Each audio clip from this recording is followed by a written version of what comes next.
Chapter 481. This was a massacre that was as easy as crushing dry weeds and smashing rotten wood. In terms of numbers, the Abe Beemen and ogres were the largest tribes in the area. Their strength was enough to suppress the other tribes, and even large creatures like the wyverns did not dare to trespass their territory. However, it was unfortunate that the two demonic creatures, who had always been fearless, were being suppressed by the Blood Queen's domineering might. Yes, it was a complete suppression. The three Blood Knights formed a triangular formation on the battlefield of flesh and blood, wielding runic longswords that could be used at close range or long range. Every time they unleashed their powerful blood-type sword techniques, an equal number of ogres would fall to the ground. It was obvious that the Blood Knights' main enemies were the sturdy ogres. Thus, they threw most of their powerful sword techniques at the areas with the most ogres. However, they were very careful with their attacks. All the ogres were only injured, but not killed. While their bodies were severely injured, it was not life-threatening. The Abe Beemen, on the other hand, were not so lucky. Against the Abe Beemen who hid in the treetops like flies and shot poison arrows, or swooped down with spears to launch surprise attacks, the Blood Knights were ruthless. The Beeman warriors who were hit by the sword aura were instantly corroded by the blood energy and turned into corpses that fell from the sky. Most of the blood in their bodies would be forced out, condensing into a fist-sized crimson ball of blood that circled around the Blood Knights. Whenever a Blood Knight's body was injured, a portion of these blood spheres would enter their body and replenish their blood energy. When faced with long-range attacks, the blood balls could also transform into various blood-colored shields to block some of the attacks for them. The number of blood balls around their bodies also indicated their individual strength. The two Blood Knights only had 2 blood balls around their bodies, while Soros, who was the strongest, had 4. Ever since Mary had modified them into Blood Knights, Soros and the others were no longer afraid of ordinary poisons. Apart from 1 or 2 fatal spots on their bodies, they were no longer afraid of being injured like humans. Absorbing the blood of their enemies to repair their bodies was a strange talent that gave the Blood Knights unimaginable endurance in battle. The 3 Blood Knights charged forward like steel chariots, slaughtering the Abebe Beemen in a frenzy. Their attacks were weak, and their individual strength was far inferior to theirs. During this period, they were also attacked by 2 Blood Locust Wasps. Unfortunately, the physical damage caused by the Blood Locust Wasps could not reduce their combat power at all. But the counterattack of their violent blood sword skill made the 2 Blood Locusts screech and run away from them. Compared to the Blood Knight, the 2 Blood Locust Wasps were like unarmed farmers. They believed that their attacks could not harm the source of their opponent, but their opponent's strong counterattack could hurt them greatly. The difference in strength between the two sides was not small. Now, the Blood Knights had a full set of rune equipment and a complete set of blood combat skills. On the other hand, the Blood Locust Wasps had nothing. They were still fighting with their primitive bodies and instinctive talents. The change in combat power brought about by this addition and subtraction made it impossible for these wizard-level Blood Locusts to replicate the previous victory. Before the appearance of the Blood Knights, the 2 Blood Locust Wasps could easily slaughter the ogres. However, when they clashed head-on with the Blood Knights, they were wounded and forced to flee in defeat almost immediately. When the 3 Blood Knights successfully defeated all the ogre warriors, the battle between Mary and the twin-headed ogre wizard Zack was also coming to an end. Now, the twin-headed ogre Zack had become a real blood man. The horrifying wounds all over its body were surrounded by sinister blood energy. This made the powerful regenerative ability that it was usually proud of become a mere decoration. If his tall and strong body exerted a little force, he would end up with a fountain of blood and arrows of blood. In the face of a high-agility assassin who appeared and disappeared like a ghost, his violent strength was useless. No matter how he smashed and pounced, the red blood mist that Mary had transformed into always coiled around him. But from beginning to end, she did not have a direct confrontation with him. In the end, his throat was dry, and his blood was almost drained. Wizard Zack could no longer be arrogant. He squatted on the ground with his hands on his head. He did not dare to resist anymore. He did not even dare to make the slightest movement, for fear that he would lose the last bit of blood in his body. As the blood mist condensed, Mary's tall and slender figure appeared next to Zack again, where her crystal-clear, blood-colored crystal shoes stepped on Zack's head. The twin-headed ogre only dared to groan a little. He was no longer as violent and arrogant as before. The three Blood Knights walked with steady steps to Mary's side. Behind them, there were many ogre warriors lying on the ground, howling in pain. As for those injured Abbey people, Mary was sorry, but almost none of them survived. "Where's Wendler?" Mary looked around and could not help but ask. Among the four subordinates, Wendler's strength was undoubtedly the weakest, so Mary did not force him to participate in normal battles. In Mary's eyes, the most valuable part of Wendler's body was his brain. Combat power was not essential. "Master, I'm here." Wendler's voice sounded from the forest not far away. "Look, Master, what have I brought for you?" Footsteps sounded softly, and Wendler, who had transformed into a middle-aged noble, appeared before Mary with a black robe. For some reason, as soon as the black-robed man saw Mary, his entire body began to tremble. His body, which was covered by the black robe, was covered with black chunks of flesh. These chunks of flesh seemed to be black shell fragments, but they quickly disintegrated into countless squirming black beetles the moment they landed on the ground. They then burrowed back into the black robe. "Are you afraid of me?" Mary tilted her head to look at the strange black robe.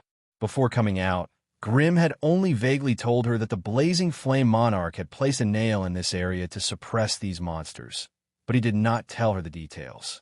Now that she recalled Grimm's ambiguous smile when he spoke of Bliss, Mary felt that something was amiss. She could faintly smell a familiar aura from this Bliss acolyte. That mutated insect queen. Mary's gaze froze, and the spiritual pressure she exerted on Bliss involuntarily carried a hint of killing intent.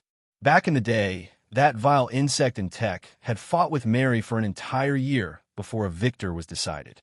The victor lived, and the loser died. The cruel battle had filled Mary with loathing for all insect-type creatures, not to mention this Bliss who could vaguely see the shadow of an insect. If it wasn't for Grimm, perhaps Mary wouldn't have been able to hold back and would have skinned Bliss into minced meat. For Grimm's sake, Mary forcefully suppressed the rising disgust in her heart and coldly instructed, "Your Bliss? I've heard Grimm mention you before. What? You've already fused with the insect queen. Take off your clothes and let me have a look." Bliss, who had fused with the mutated insect queen, could clearly sense Mary's cold, killing intent. Of course, this was not because Bliss's spiritual perception was sharp enough to detect a magus, but because Mary had never concealed her disgust towards Bliss. However, the hostility displayed by Mary was not what worried Bliss the most. What truly worried him was the mutated insect queen he had fused with. It was as if the mutated insect queen feared Mary from the depths of its soul. Through the fusion of the origin soul, the mutated insect queen had etched this fear and cowering into Bliss's instincts, causing him to be at a loss of what to do in front of a magus he had never met before. Although he had never seen this powerful and beautiful female magus before, and although he belonged to the same faction as her, the origin soul kept telling him that if he did not deal with her properly, he could very well be killed on the spot. Ever since he had completely transformed into an insect, Bliss was unwilling to reveal his true face in front of others. Whether it was a demon or a human, as long as they saw his true face and showed their disgust, Bliss would treat them as his enemy and think of ways to kill them in the cruelest way possible. However, at this moment, under the pressure of Mary's cold killing intent, Bliss could only take off his black robe, revealing his shiny black insect body under the sunlight. It had to be said that Bliss had walked deeper and more resolute on the path of insect transformation than Intich. Intich had often used insect transformation as a supplementary method to become stronger.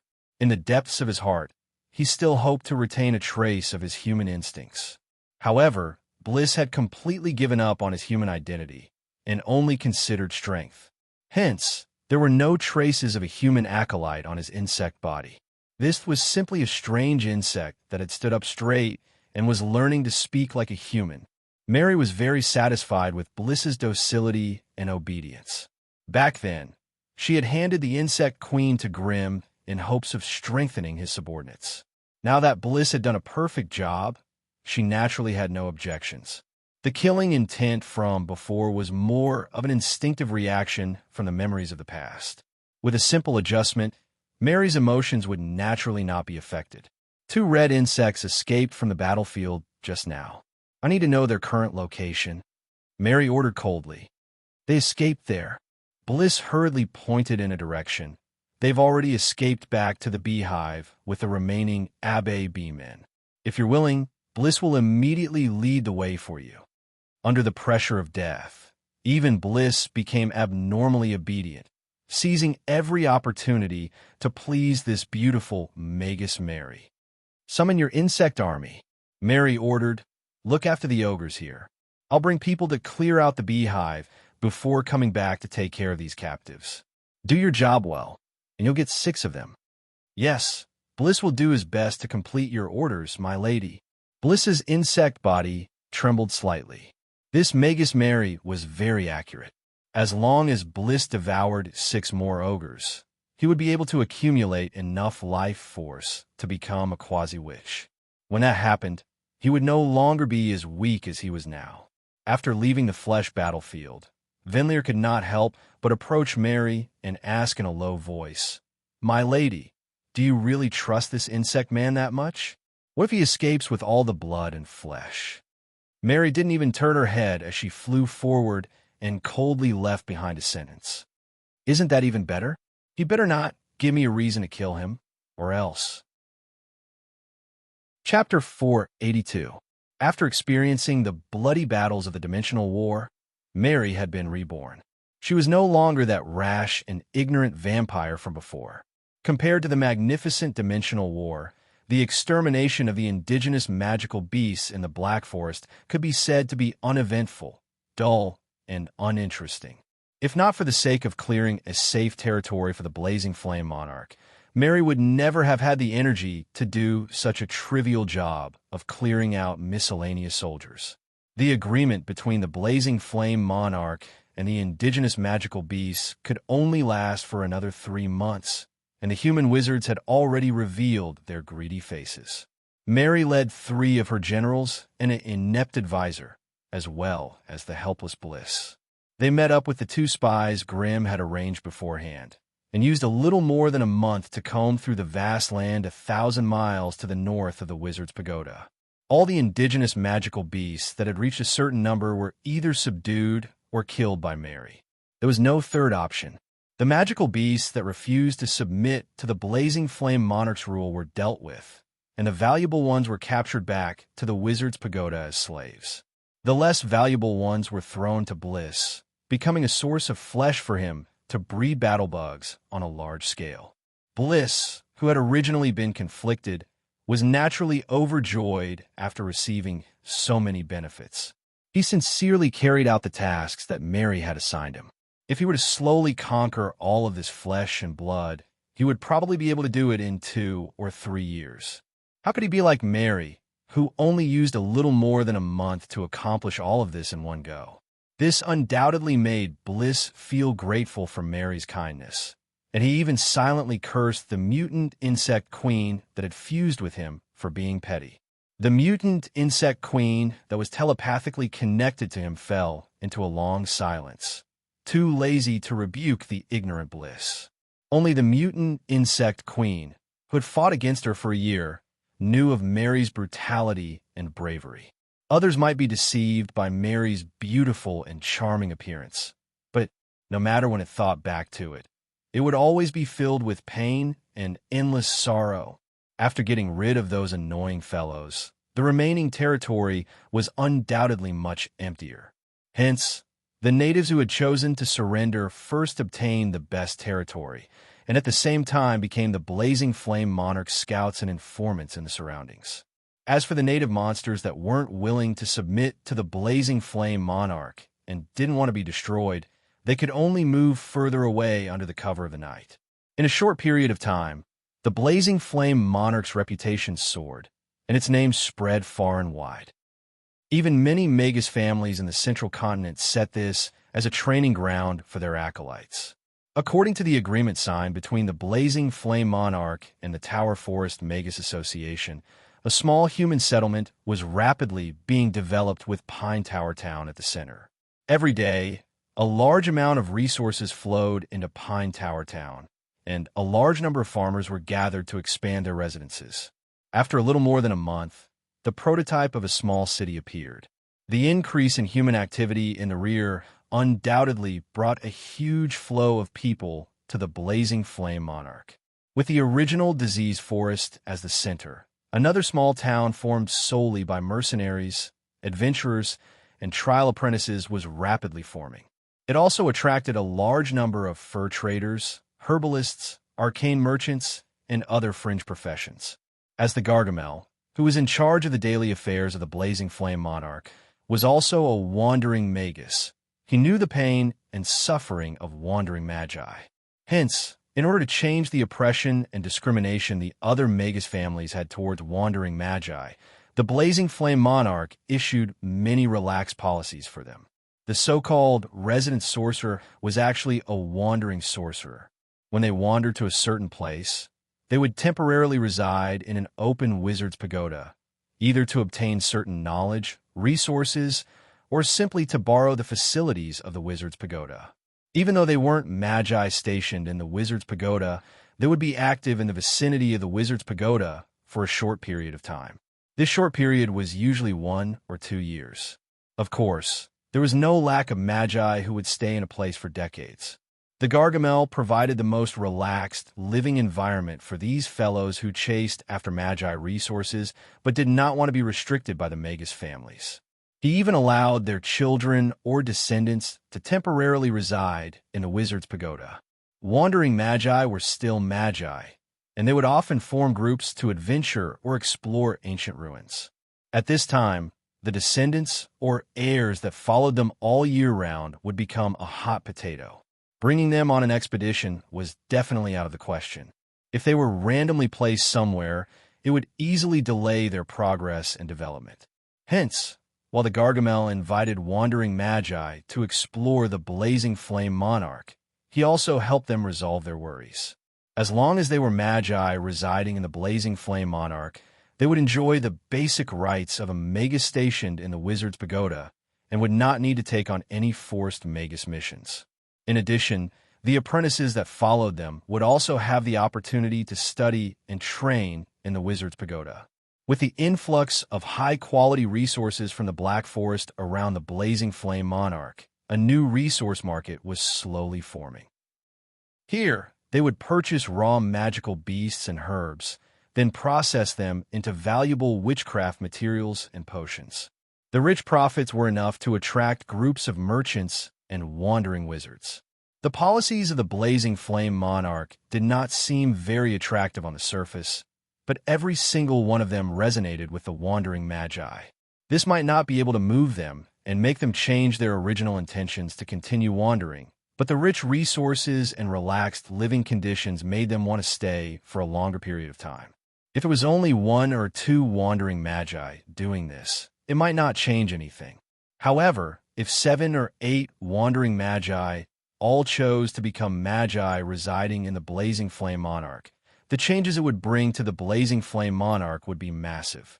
At the same time, there might be a dozen magi residing in the Blazing Flame Monarch's wizard's pagoda. When they were resting, the Gargamel could use generous magic crystals to entice them to take over lessons for the apprentices of the wizard's pagoda. With these magi specializing in various areas, some areas of wizard magic that no one had dabbled in before now had suitable teachers. In a short period of time, the areas of wizard magic that the apprentices of the wizard's pagoda could choose to research became more diverse and comprehensive. This also increased the knowledge and understanding of wizard magic of the apprentices of the wizard's pagoda, giving them more room for development. Of course, in order to increase the reputation of the wizard's pagoda and to increase the enthusiasm of the magi and apprentices stationed in the wizard's pagoda to obtain contribution points. The Gargamel and Grimm decided to invest some rare resources that were hard to obtain in the outside world into the mission system of the wizard's pagoda. For example, high-level wizard medicines, magical beasts, elemental magical puppets. These were rare resources that were hard to find even in the wizard trade centers, and most of them were monopolized by wizard families and organizations. Even if they appeared occasionally, they would be fought over by people. Ordinary wizards without some wealth would not even think about it. But now, the Blazing Flame Monarch was able to push out a certain number of rare resources through its internal mission system. These resources did not rely on magic crystals or fists, but only a certain number of contribution points. In the Blazing Flame Monarch's Wizard's Pagoda, there was no need to carry out dangerous wizard missions. All one had to do was quietly stay in the Wizard's Pagoda, and one could easily obtain contribution points. Be it teaching a few classes every month, acting as a mentor for a certain wizard research project, managing the internal wizard garden, or helping to prepare some wizard ingredients. There were simply too many such missions. Most of the resident wizards could take out some of their leisure time to complete 1 or 2 missions when they weren't adventuring. Thus, the Blazing Flame Monarch was able to support all of the Wizard's Pagoda's facilities and mission system just by relying on these resident wizards who did not have any contract with the Wizard's Pagoda. As for the wizards stationed in the Wizard's Pagoda that truly belonged to the Blazing Flame Monarch, they could take out more time to invest in their own research projects and wizard experiments. This was a good thing that killed many birds with one stone, and it naturally won the unanimous praise of all the wizards stationed in the Wizard's Pagoda. Thus, amidst the praise of the crowd, Gargamel solidified his position as the chief butler of the Blazing Flame Monarch. Compared to the exceptional management talent Gargamel displayed, Grimm, the true owner of the Wizard's Pagoda, was extremely incompetent. After delegating most of his authority to Gargamel and Merrill, Grimm hid in the 5th level of the Wizard's Pagoda, completely immersing himself in all sorts of wizard research and experiments. The Plundering Worm clone was still continuously trying. Even though it had failed over 100 times and caused him to lose a large amount of resources, Grimm still hid in the 5th level of the Wizard's Pagoda. Grimm was still unwilling to give up, even though he had already failed over 100 times.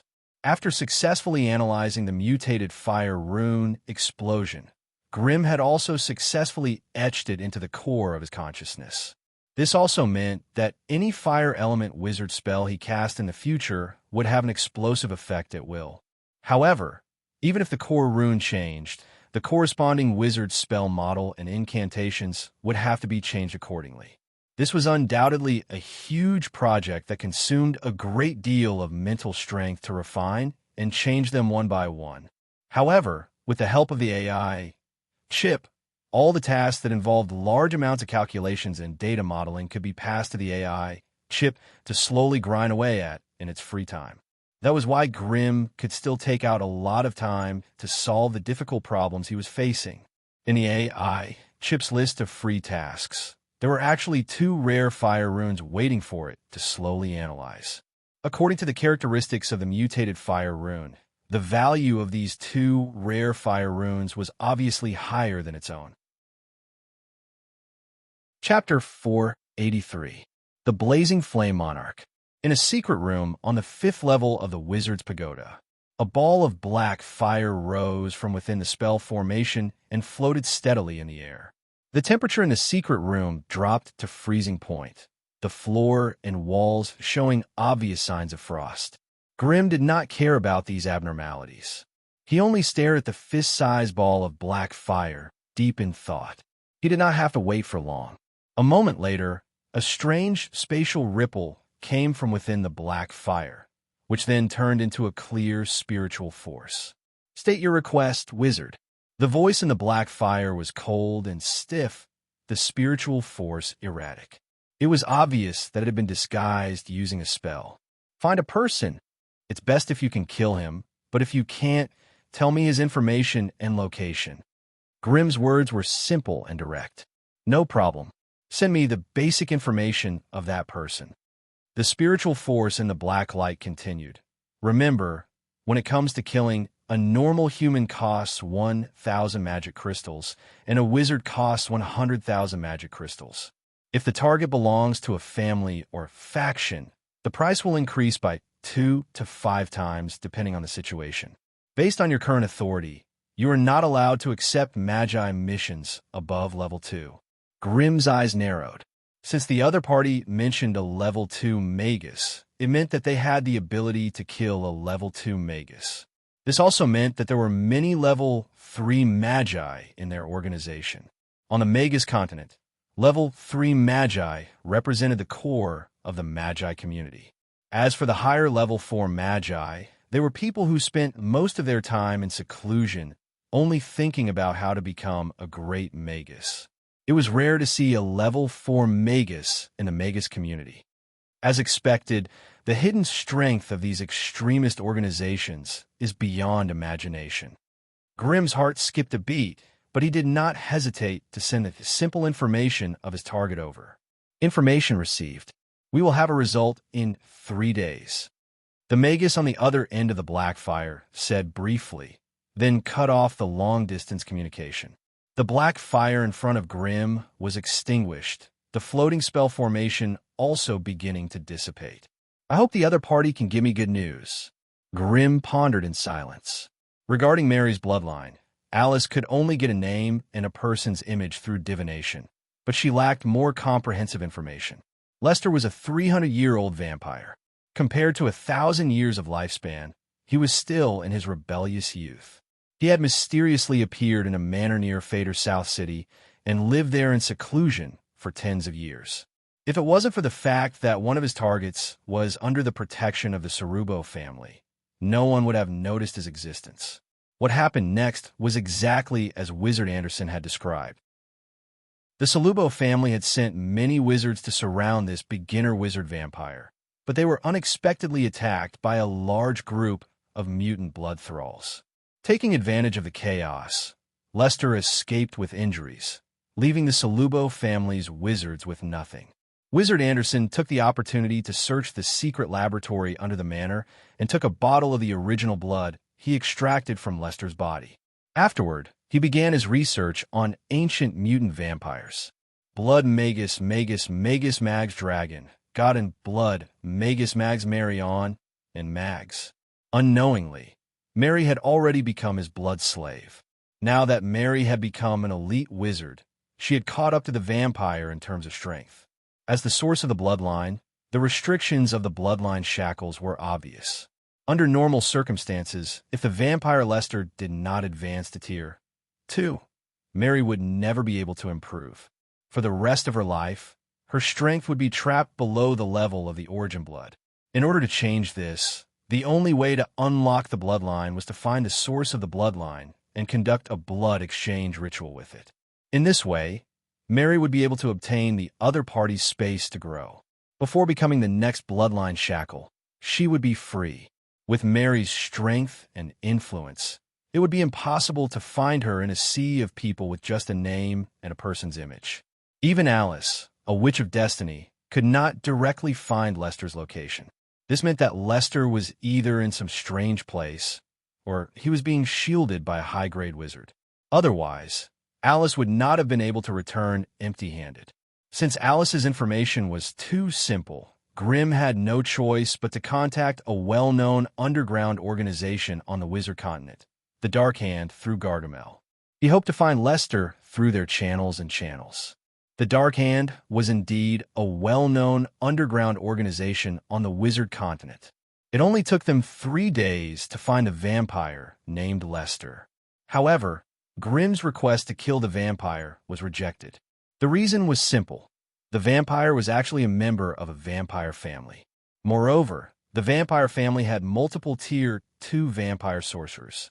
Grimm had no choice but to pay 50,000 magic crystals to buy the vampire's detailed information. Lester?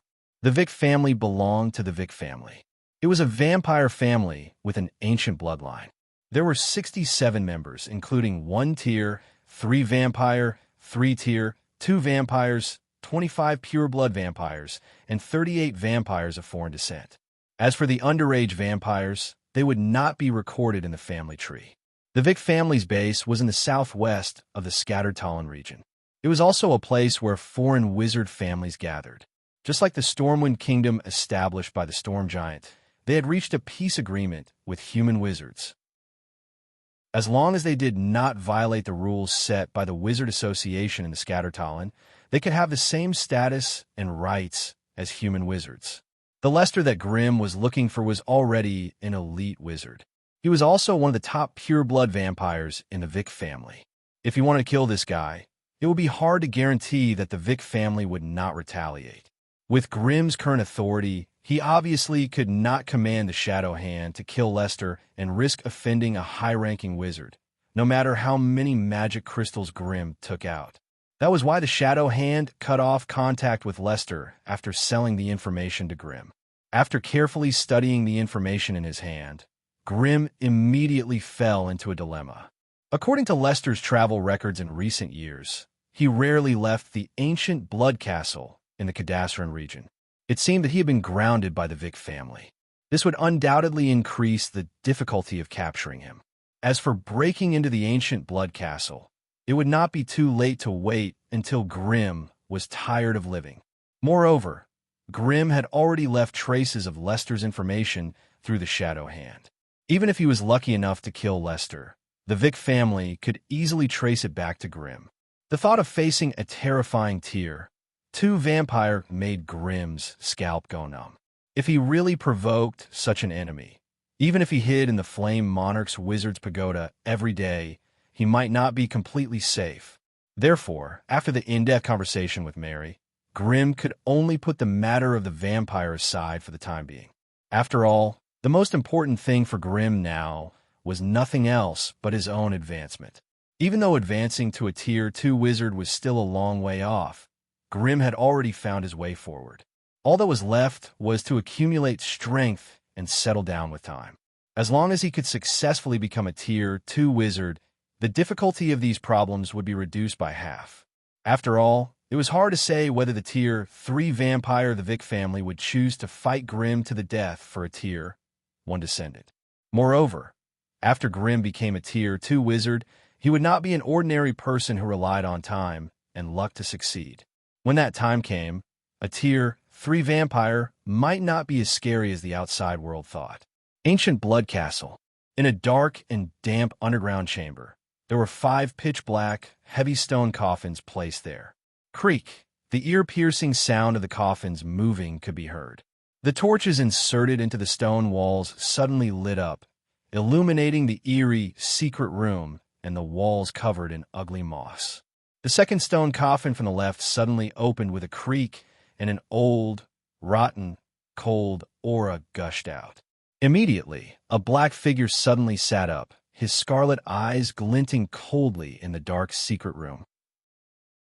As if sensing the commotion outside, the other stone coffin next to it also opened. "Brother, what's wrong? Why did you suddenly wake up from your slumber?" The one who asked the question was a beautiful girl dressed in a golden noble's dress. In the darkness, her scarlet eyes were dazzling. Sitting upright in the dark, Lester was a young man with a handsome face. His perfect mustache was combed neatly, and he exuded a gentle, elegant, and noble aura. Lester, who was in a daze in the dark, finally spoke. "I felt a strange call from my blood. It's as if some of my origin blood has been lost to the outside world, and it's slowly growing stronger." "What?" The young and beautiful female vampire could not help but exclaim.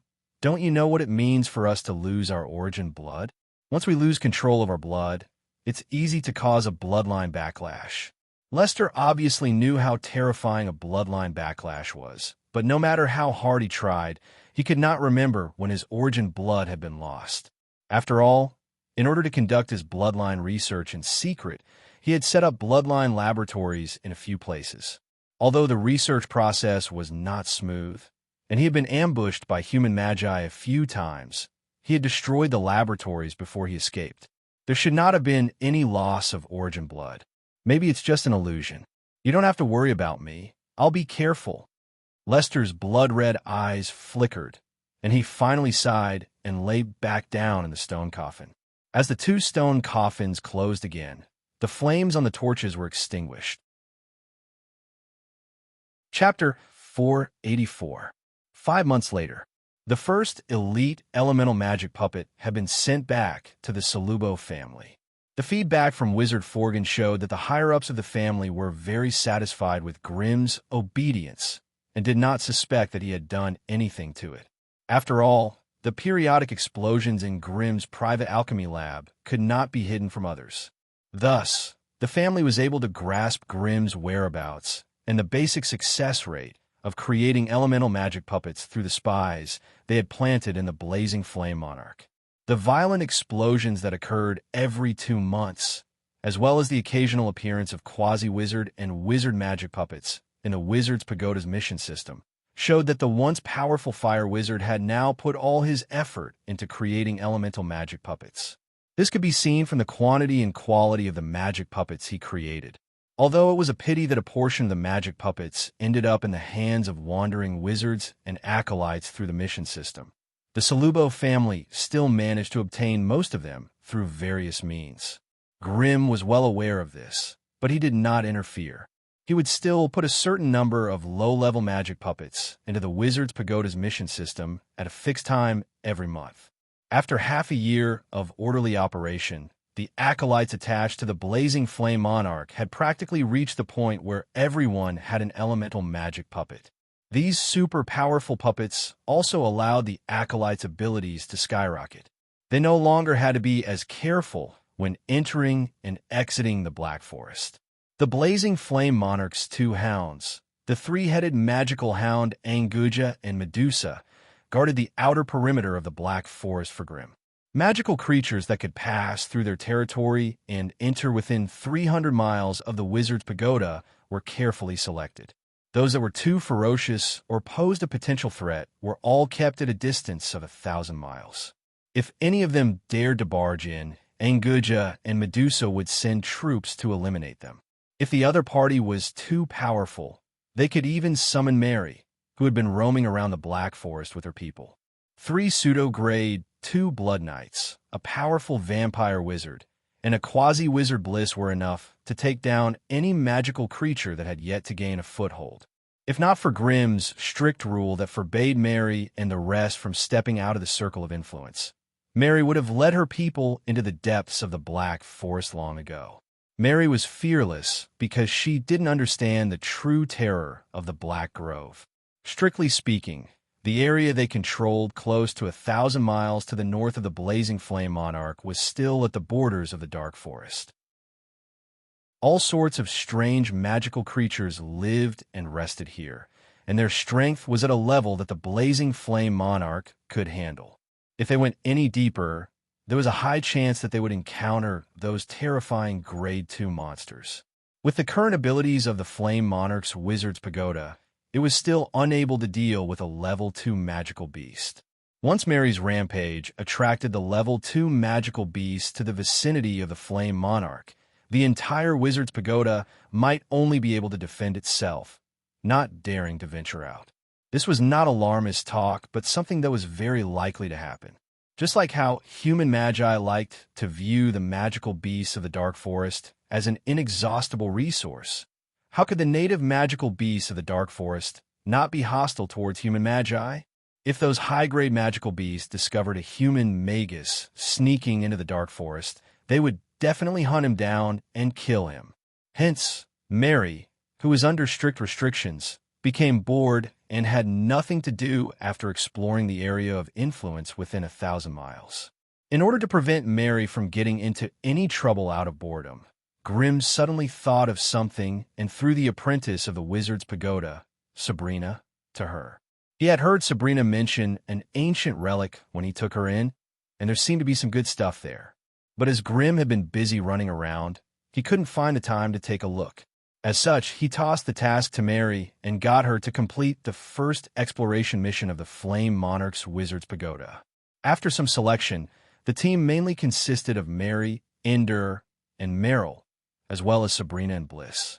It might seem like the team was lacking in numbers, But their hidden strength was far beyond what anyone could imagine.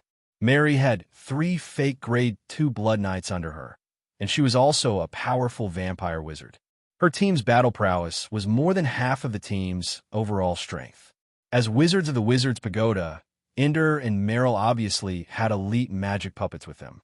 Even Bliss and Sabrina, who were still quasi-wizards, had a wizard-level magic puppet each. Hence, if the entire exploration team went all out, they could match up to a 10-man team of wizards. As for Grimm, he was either in a state of physical and mental decline and had to eat a lot of nourishment every day, or his body and mental strength were about to explode, and he was preparing for the next elemental magic lair. Grimm had to temper the sea of lava beneath the blazing flame monarch once a month. For 10 days to half a month after the tempering, Grimm's mental space would continuously tremble and shrink. But this was only temporary. With proper recuperation and nourishment, Grimm's mental strength would increase by 0.04 points after the tremors in his mental space were eliminated. Although this number seemed insignificant, if not for the AI. Chip's meticulous statistics, Grimm would not have been able to detect his improvement. But this progress was real. As long as Grimm put in the hard work, he would eventually be able to convert his mental strength into elemental essences. When that happened, the elemental essence of his body and his mental strength would reach a balance, and the basic conditions for him to advance to Grade 2 would be met. In order to make the most of his time, Grimm would use a voodoo spell to temper his body while he was weakened after tempering his mental strength. His body had already completed its elemental essence conversion, and his body of fire would no longer be damaged by elemental flames. However, this only increased the compatibility between his body and the elemental flames and did not completely unearth the hidden strength in his body. Hence, Grimm used voodoo spells to stimulate his body to continuously release its potential, and then used a carefully prepared feast of mana to strengthen his foundations. Under the AI, Chip's precise control, his mental strength, and the basic values of his body slowly but steadily increased. As a result, time slowly passed in this cycle of reincarnation day after day. The small team from the Wizard's Pagoda that had gone out to investigate ancient ruins had narrowly escaped death and returned to the blazing flame monarch. The area they had gone to was actually the burial grounds of some ancient wizard sect. After tens of thousands of years of transformation, it had become a vicious place where ghosts and spirits wreaked havoc. If not for the experienced poison centipede, Ender, who had discovered something was wrong, the entire team would have been possessed by the spirits and become half-dead people wandering in the dark caves. Relying on their ferocious firepower, the team used elemental puppets to open a path, and only then did they manage to escape the forbidden land of death. Their reckless actions had caused nearly half of the spirits in the burial grounds to escape, causing a ghost calamity that was neither too big nor too small. In order to avoid being blocked by the scatter magi of the Tower Forest Union, the team retreated that night and returned to the blazing flame monarch. This expedition had caused a few female magi to suffer from varying degrees of spiritual contamination, and it took a lot of effort to get rid of them one by one. However, this expedition was not completely fruitless. In a few tombs that they had explored earlier, they had found and brought back some strange runes. Inside, Grimm had successfully extracted some ancient inscriptions and runes. Of course, most of them were the personal biographies left behind by some ancient magus who was supposed to be the owner of the tomb. Naturally, there was no lack of words that boasted of his achievements and power. However, after getting rid of the rubbish that was flashy and impractical, Grimm found some things that were useful to him. Same type wizard weapons, or what magi now called soul equipment, had been popular in ancient times, and there had been far more of them than there were now. However, the production of soul equipment required the blood sacrifice of tens of thousands of people. If the ancient magi were allowed to do as they pleased, the already weak human race would not be able to withstand their abuse. This would be a huge blow to the magus world. Thus, a serious conflict broke out between the ancient magi and the world will at that time. The world had finally perfected the law system and rejected the Magi's direct control of the world's laws. This indirectly weakened the power of the ancient Magi. This conflict between the ancient Magi and the world lasted for tens of thousands of years, causing a lot of damage to the Magus world. The power that the ancient sorcerers possessed was greatly reduced. In order to avoid further backlash from the world the powerful sorcerers among the sorcerers could only leave the sorcerer world one after another. They stepped out of the realm and went to other planes and worlds to find a new foothold. From then on, an unwritten rule was formed in the Magus world. All great Magi who had crossed the 4th grade had to leave the Magus world and go to other planes. This was the only way to prevent the powerful power of the great Magi from harming the Magus world. With the departure of these great Magi, many Magus systems and sorcery systems had disappeared in the Magus world. Soul equipment was undoubtedly one of them. Most of the soul equipment that could be found in the Magus world were remnants from ancient times. The current Magi had also lost the method to create soul equipment and continuously strengthen it. Chapter 485. Time flew by unknowingly. 67 years. If it were a human, half of their lives might have disappeared just like that. But for a wizard with a basic lifespan of 200 to 300 years, it was only a quarter of their life. As for those who had mutated their bodies and embarked on the path of a bloodline mutation or elemental incarnation, their lifespans were as high as 400 to 500 years. It was not strange for a vampire like Mary to reach 1,000 years of life. It was the same blazing flame monarch, the same wizard tower. But the wizard apprentices living in it had undergone an earth-shattering change.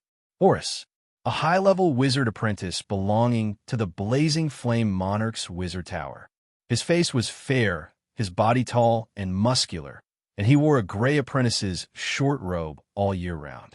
As an outsider, he had been recommended to the tower by a resident wizard 20 years ago. The sorcerer was his only relative in this world. But unfortunately, during a mysterious expedition, his wizard elder did not return successfully. Thus, Horus, who had lost his backer, could only live alone in this mysterious and unfamiliar wizard tower. Luckily, the owner of the tower was wise and benevolent. Even though he looked a little wretched, he had created a relaxed and excellent learning and living environment for the wizard apprentices of the wizard's tower. Perhaps it was due to the fact that the person who recommended him was a resident wizard. Horus even got a good job as a librarian. That way, he could easily earn 30 magic crystals and 10 contribution points every month, even if he did not have to follow the troop into the dark forest. This was enough for him to live a comfortable life in the wizard's tower.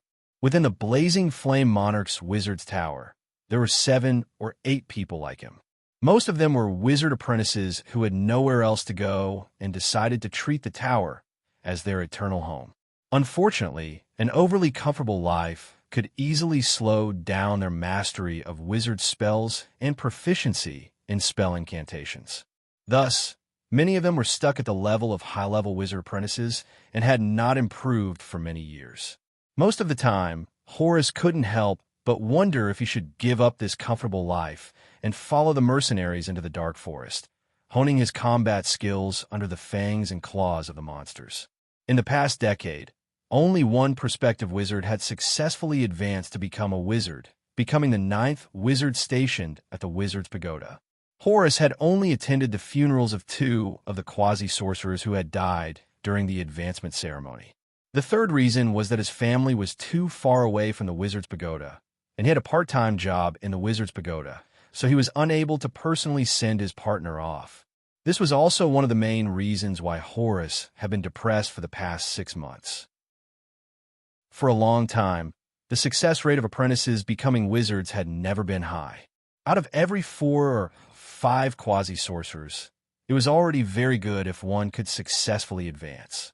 As for the Flame Monarch's Wizard Pagoda, it maintained the rate of 1 advancing wizard every 10 years. In the outside world, this was already an astonishing number. At the moment, the Flame Monarch's Wizard Pagoda had a total of 9 wizards stationed in the Wizard's Pagoda and 12 resident wizards. This number was enough to crush more than half of the wizard towers in the center of the continent. The large number of sorcerers also attracted a large number of sorcerer apprentices. At the moment, the Flame Monarch's Wizard Pagoda had a total of 215 wizard apprentices, of which 17 were prospective wizards, 78 were high-level apprentices, and several were beginner to intermediate wizard apprentices, as there was a sufficient number of wizards, and they specialized in all sorts of strange wizard techniques. The Wizard's Pagoda had almost all the basic wizard techniques that were known in the wizard world. Furthermore, every 2 or 3 days, there would be a completely open lecture by a master. These masters were powerful wizards with enviable achievements in certain fields. For example, Wizard Mary, who was good at close combat, lectured on the attack techniques of a battle wizard. For example, Wizard Ender, who was good at concocting poisons, lectured on voodoo techniques and mixed poisons. For example, the strange-looking Wizard Bliss lectured on entomology. For example, the gentle and beautiful Wizard Merrill lectured on instant casting techniques. For example, the mechanic Wizard Sabrina, whose body had mostly mutated, lectured on the structure of magical machinery. As for Horace, he was fortunate enough to be in close contact with all the wizards of the Wizard's Pagoda, and he deeply appreciated the power of the wizards. However, there was one thing that had been troubling Horace recently. That was Wizard Ava, who was in charge of lecturing on magical botany, had suddenly stopped lecturing and canceled a few public lectures in the academic hall, disappearing without a trace. This had undoubtedly attracted the attention of a few apprentices who were studying this knowledge, and Horace was clearly one of them. That Wizard Gargamel had also not shown his face for a few days. Perhaps the next time I see him, I can ask about Wizard Ava's situation. Horace diligently tidied up the library as he silently daydreamed. However, he did not know that at this moment, on the 5th level of the Wizard's Pagoda, a strange event that had almost never occurred in the wizard world was currently underway. 5th level of the Wizard's Pagoda. A small secret room had been isolated as a temporary delivery room, and the heart-wrenching screams were constantly affecting the emotions of the few people present. Like an ordinary human husband, Gargamel, who was thin and haggard like a large mouse, paced around anxiously outside the secret room while twirling his beard. He raised his leg a few times, wanted to barge in, but hesitantly put it down. At this moment, hiding in the delivery room and giving birth was the forest demon Ava, who had been pregnant for 69 years. She was also the cold and beautiful, yet mysterious wizard Ava in the eyes of the Wizard's Pagoda's apprentices. At this moment, the people bustling in and out of the delivery room were the few female wizards in the Wizard's Pagoda, Mary, Merrill, Ender, and Sabrina. However, even though they all had knowledge of wizard techniques that far surpassed the human scholars, and were also far more ruthless than the Bloody Butcher, they could only be helpless when faced with the strange half-human, half-demon fetus in the body of the forest demon Ava. In fact, many times, they were even more flustered than Ava, who was screaming her lungs out in pain. The fetus in Ava's body had clearly long surpassed the scope of a normal life form. The basic characteristics of a half-human, half-demon made it a strange life form that was difficult for outsiders to define. Thus, the method of delivering the baby had become the biggest headache for the female midwives. However, what gave the few of them a headache was that this strange little life form seemed to be in a stage of crazy growth. When it was about to ripen and break out of Ava's stomach, it actually pulled out a dozen fleshy threads from its long and narrow body and pierced them into various parts of the forest demon Ava's body, maniacally absorbing her life force. Seeing that the life force of the forest demon Ava continued to drop, and that her life was in imminent danger, Mary immediately suggested to forcefully cut open her abdomen and take out this troublemaker, little fellow.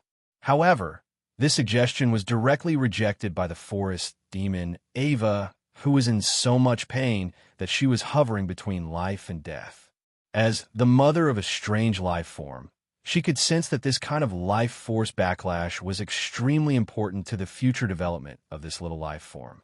Regardless of whether it was stopping or interrupting this process, it would have a huge impact on its future that was difficult to make up for. Thus, out of the desire to give birth to the next generation, the forest demon Ava stopped the group from interfering and even called Gargamel into the delivery room to start making arrangements for the future.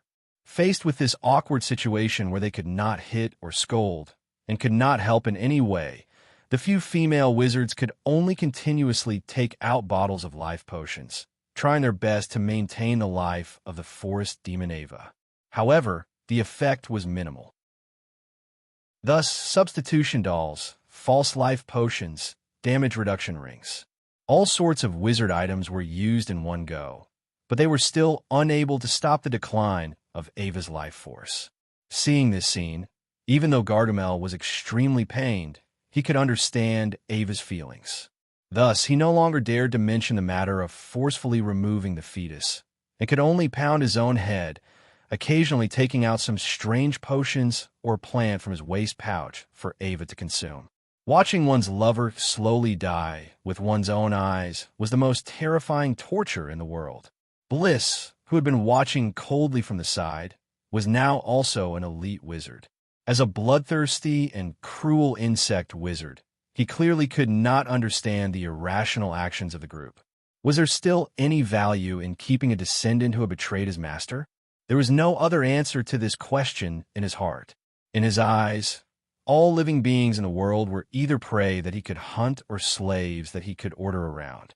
How could he sacrifice himself and give his life to a descendant that was completely unfamiliar to him?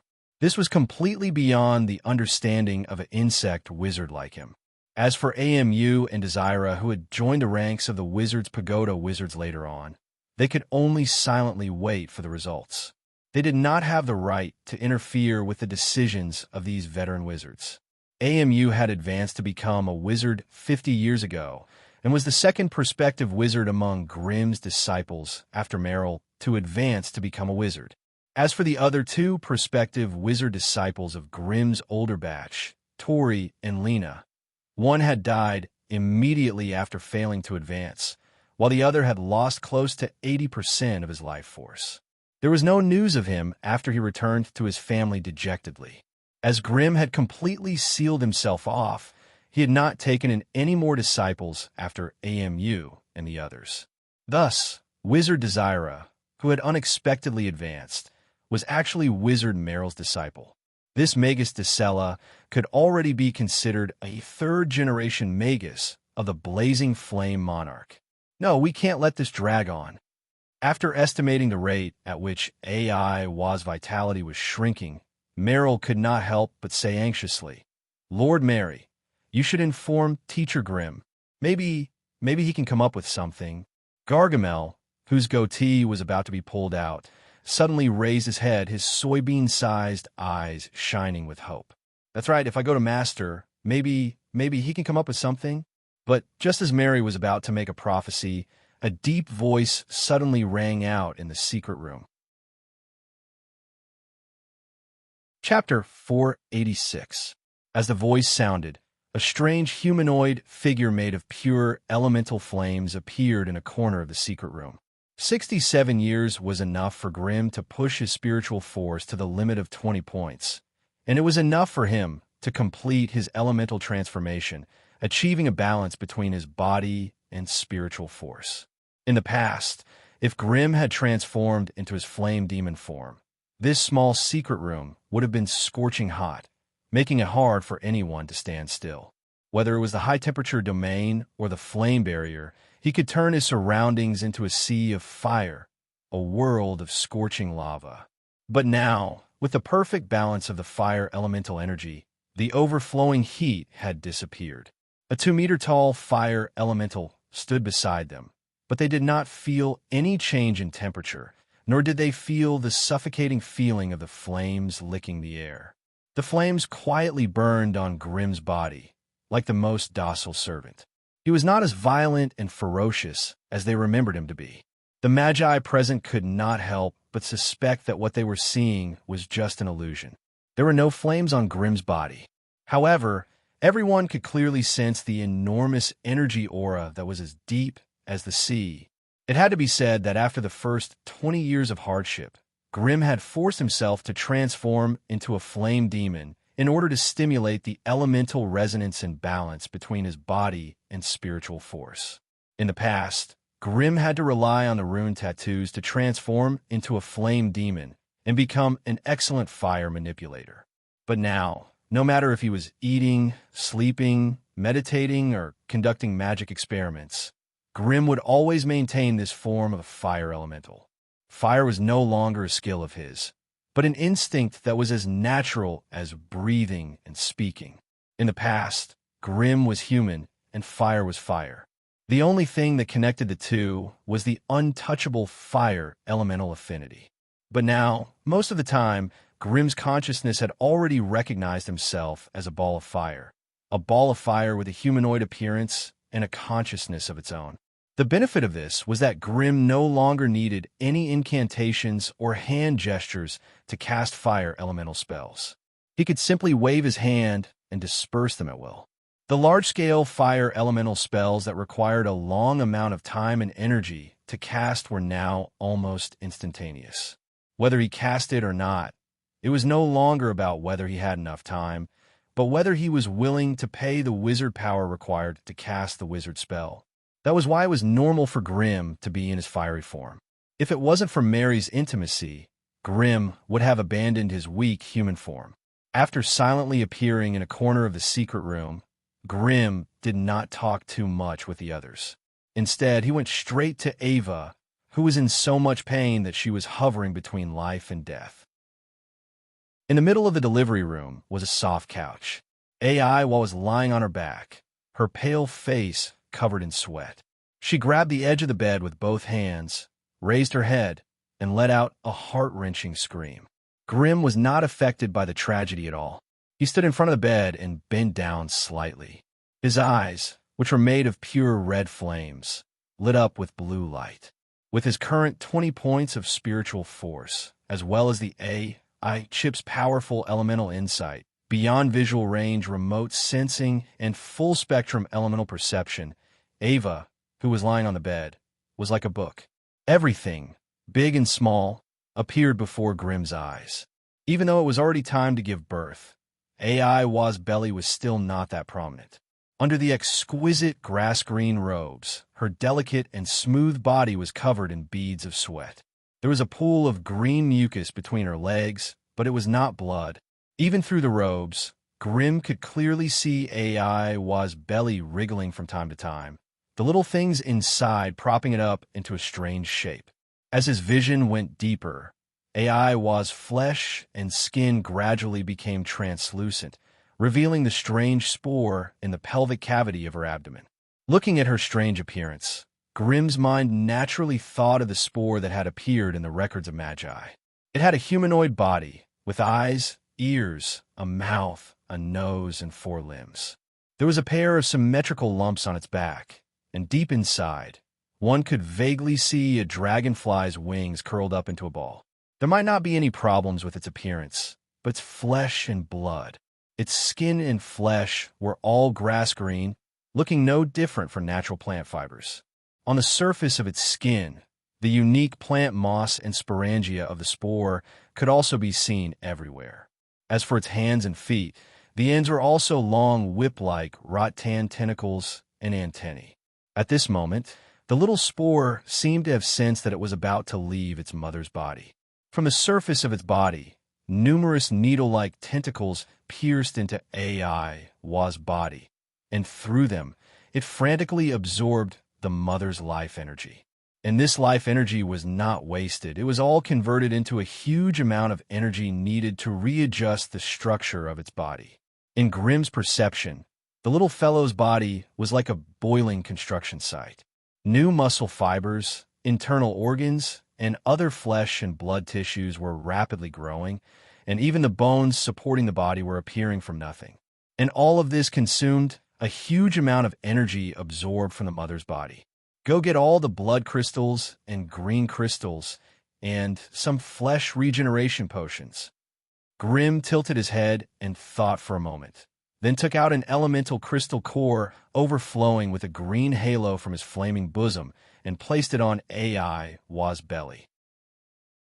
The moment the green crystal core came into contact with AI Wa's skin, Grim seemed to hear the joyful cheers of the little life in her stomach. Blood crystals were used to replenish blood energy, and green crystals were crystals formed from the condensation of green plant energy. This elemental crystal core was clearly a rank 2 crystal core, and it was a very rare plant type. With his elemental vision, Grim could clearly see the direction of the little fellow's evolution and elemental tendencies. Thus, with his targeted replenishment, the sufficient and appropriate energy input also allowed the little fellow to relax its demands on its mother's body. As a result, AI Wa's life force was slowly restored by the huge amount of life potions, and she was able to escape the danger of life backlash. Finally, after suffering for 10 hours, with the shrill cry of a baby, the strange life born from Gargamel and the forest demon Ava was born. This was a very beautiful and charming human girl. She had just been born, but she already looked like a human baby of 2 or 3 years old. She had a pink face, dark red skin, beautiful and raised eyelashes, and a head of curled and slightly damp golden hair. When Meryl wiped off the green mucus on her body and handed it to AI Wa, the little girl even let out a joyful laugh. In her small hand, she was still holding onto the grade 2 green crystal core. Although the Magi who had gathered around did not have the strange ability to see through other people's bodies like Grim did, they were well aware of the strangeness of this little girl. A little fellow that had just been born already knew how to disguise herself and make herself more likable. This in itself was very telling. However, everyone pretended to be confused, and all of them were full of smiles as they congratulated Gargamel and AI Wa, turning a blind eye to the little girl's strangeness. After putting down the gifts, the Magi took their leave. When Grim was about to leave, the grateful Gargamel personally sent him to the door. "Master, is there any problem with my child?"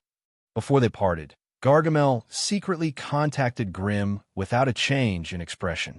"She has your and AI Wa's life imprints on her body. That's enough." Grim's answer was simple and clear, and at the same time had a profound meaning. Gargamel lowered his head in thought, silently nodding in agreement with his master's opinion. From the strangeness of the entire birth, it could be seen that the origin of this little girl was really suspicious. However, as Grim said, as long as the blood flowing in her body was his and AI Wa's blood, then there was no need to care about such a small flaw.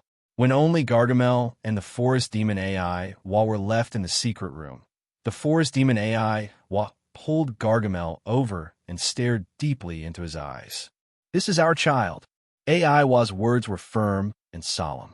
"This is our child," Gargamel solemnly promised.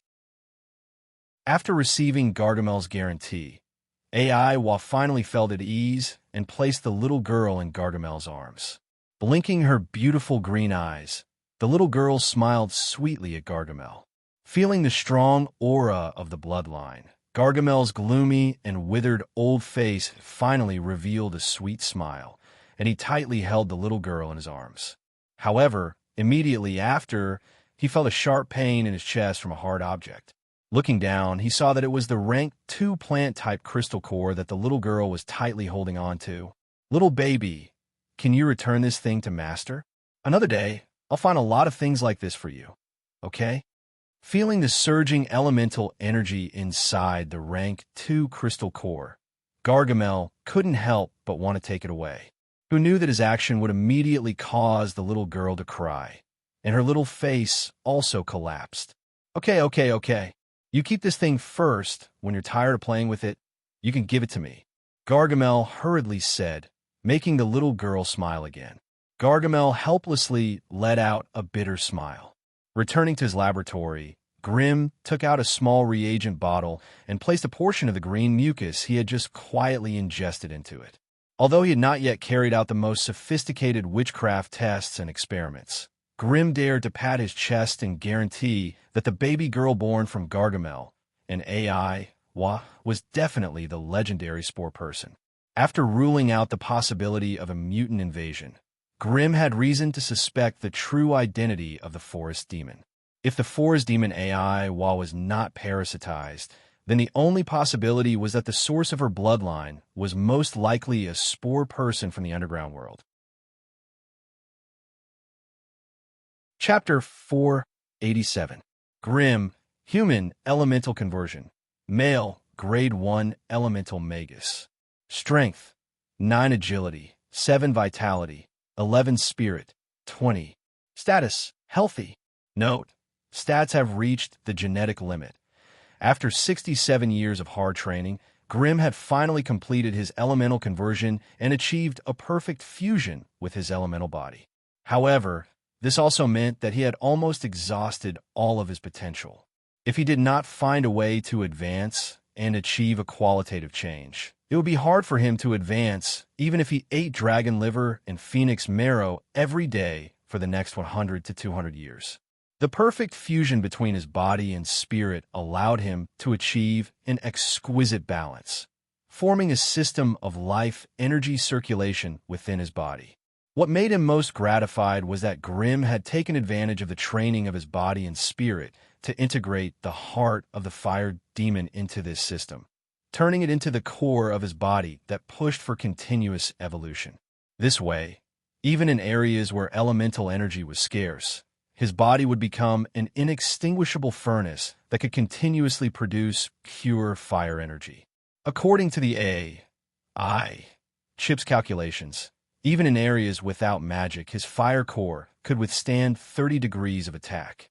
This also meant that Grimm could continuously cast fire spells of 30 degrees without exhausting his elemental energy reserves, without absorbing any energy from the outside world. If he increased the intensity of the attacks to 70 degrees, which was the boundary between apprentices and magi, Grimm would be able to sustain such attacks for 2 hours. This referred to continuous attacks, with no long intervals in between. If Grimm chose to move around while fighting, the fire core would have time to recover, and the duration of the battle could be extended to a day and a night.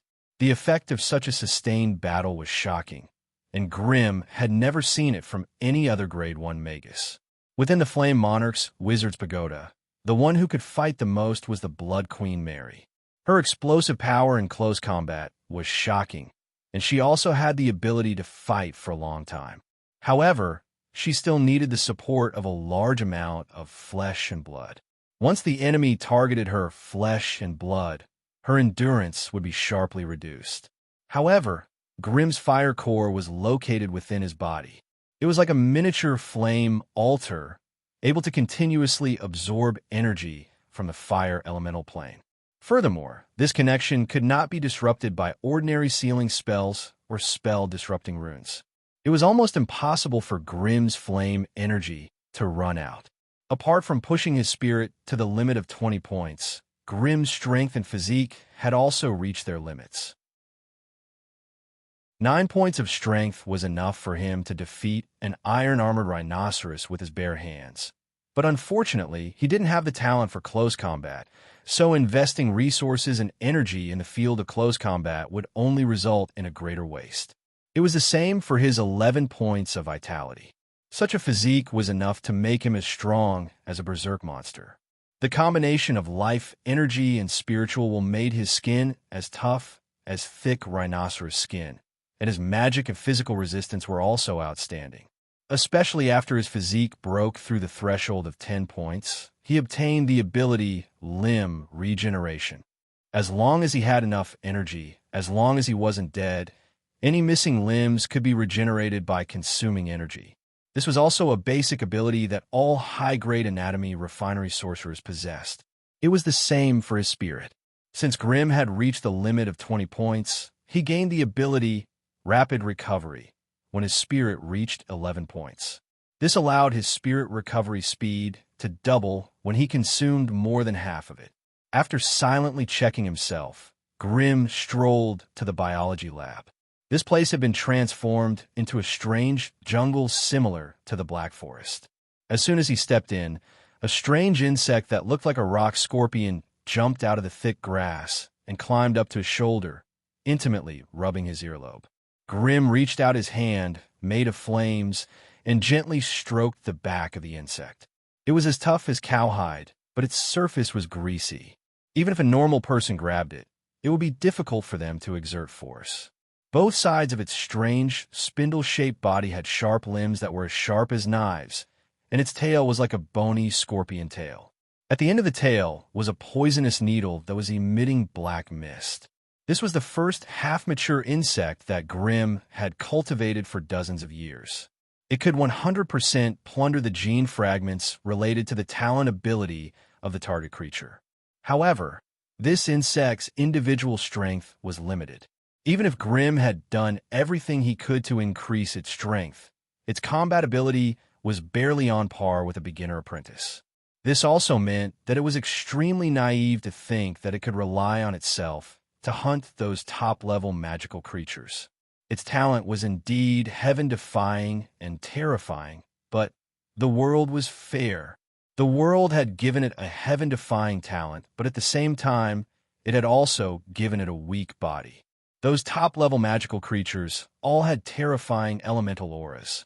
Creatures like the insects could not even get close to them before they would be crushed by the terrifying mental pressure or elemental shock. Therefore, if Grim wanted to obtain the dragon's bloodline, he had to first capture a dragon and tie it up, then respectfully bring it to the insect and let it invade it. During this process, he also had to be careful that a dragon's sneeze could kill the insect. In summary, this kind of insect could not be mass-produced. Even if it could be mass-produced, it would not be easy to achieve his dream of obtaining a powerful talent. The genetic capacity of the human body was limited.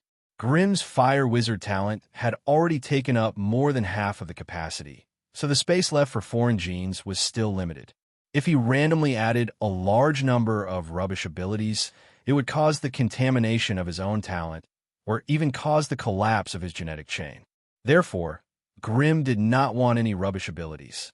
He had to carefully choose the most suitable and perfect talent for himself. This undoubtedly required a lot of time and luck. After playing with Grim for a while, it was time to feed. 3 holes the size of a human head suddenly appeared on the ceiling of the secret room. Then, a dozen snow rabbits unique to the Black Forest were thrown out. These were wild rabbits with short snow-white fur and black eyes. They were very good at running short distances. The previously docile and peaceful insect instantly became fierce and cruel. It used its sharp limbs to push off Grim's shoulder and flew into the air. While its body was still rolling in the air, the scorpion stinger on its tail had already shot into the forest and accurately hit a snow rabbit that had just landed. The snow rabbit had just landed, but before it could adjust its body suddenly trembled and it fell to the ground. It was so numb that it could not move. The strange sounds of limbs scraping the ground in the forest were as dense as rain. A dozen insects that were slightly smaller than the previous ones jumped out of the grass and went straight for the snow rabbit. Meanwhile, mutated insect number 1 landed beside the snow rabbit first and quickly climbed onto its body. Then, it stood up and flashed its terrifying pincers in all directions. The dozen small insects surrounded the snow rabbit and kept probing, but every time they were scared away by insect number 1's fierce insect pincers. They had no choice. After hesitating for a moment, they could only turn around and pounce on the other side of the forest to chase the 2 snow rabbits. Only then did strange insect number 1 start to gorge himself in satisfaction. Silently observing from afar, Grim was delighted to find that insect number 1's strength and speed had increased slightly. This made him feel extremely gratified. Since these insects had been implanted with control runes and Grim's consciousness when they were hatched, there was no need to worry about them turning on their master after they became stronger. This was the reason why Grim dared to keep them in captivity. After observing the insects' lives for a while and making sure there were no accidents, Grim left the biology lab and went to his alchemy lab. On the small alchemy table in the middle of the lab were 3 magic puppet cores and 5 dazzling grade 2 elemental cores. These were all the cores he had obtained after working hard for the Cerubo family for so long. To be honest, Grimm should have obtained 10 Grade 2 elemental cores, but 2 of them had failed to make magic puppets. As a result, there were only 3 demon puppet crystal cores left in his hands, and they were all peak elite demon puppet crystal cores. The remaining 5 Grade 2 elemental cores were of the earth element, which he had purposely kept to make Grade 2 magic puppets. Before becoming a Grade 2 magus, he was limited by his own strength, so the maximum attack power of the magic puppets he made was 185 degrees. Although it was only a step away from the 200 degrees attack of a Grade 2 magus, the difference was like heaven and earth. For any Grade 1 magus, be it flesh or elemental creatures, the upper limit of 200 degrees of attack was something they would never be able to break. However, for Grade 2 magi, 200 degrees was only the basic strength of their attacks, which was also the lower limit of their attacks. As long as they did not intentionally want to reduce the power of their attacks, a Grade 2 magus could easily cast a spell with a power of more than 200 degrees. As for the legendary Grade 3 magi, their attacks could easily reach up to 1,000 degrees, far surpassing that of Grade 2 magi. In the magus world, the difference between the ranks of creatures was only 1 rank, but the difference in strength could be 5 to 10 times. Hence, killing creatures of a higher rank could only happen under certain extreme conditions. Under normal circumstances, it was impossible for a low-ranked creature to defeat a high-ranked one. This was the true reason why Magi divided the ranks of creatures. Chapter 488. After 67 years of training, Grimm was only 1 step away from reaching rank 2. However, this step felt like it was so close yet so far away. If he could not overcome this obstacle, his mind would wither due to the backlash from the ritual. When a body's potential was exhausted, it would be very difficult to recover from such an injury. In the sorcerer world, there were as many rank 1 sorcerers as there were hairs on a cow. Even in the central continent, there were easily 20 to 30,000 rank 1 sorcerers. The 3 major sorcerer organizations were even more powerful than the central continent. In the entire sorcerer world, there were definitely more than 100,000 sorcerers. Among these 100,000 sorcerers, no more than 2,000 could successfully advance to rank 2. Among these 2,000 rank 2 sorcerers, less than 300 could advance to rank 3. As for rank 4 sorcerers, they were ranked below 50.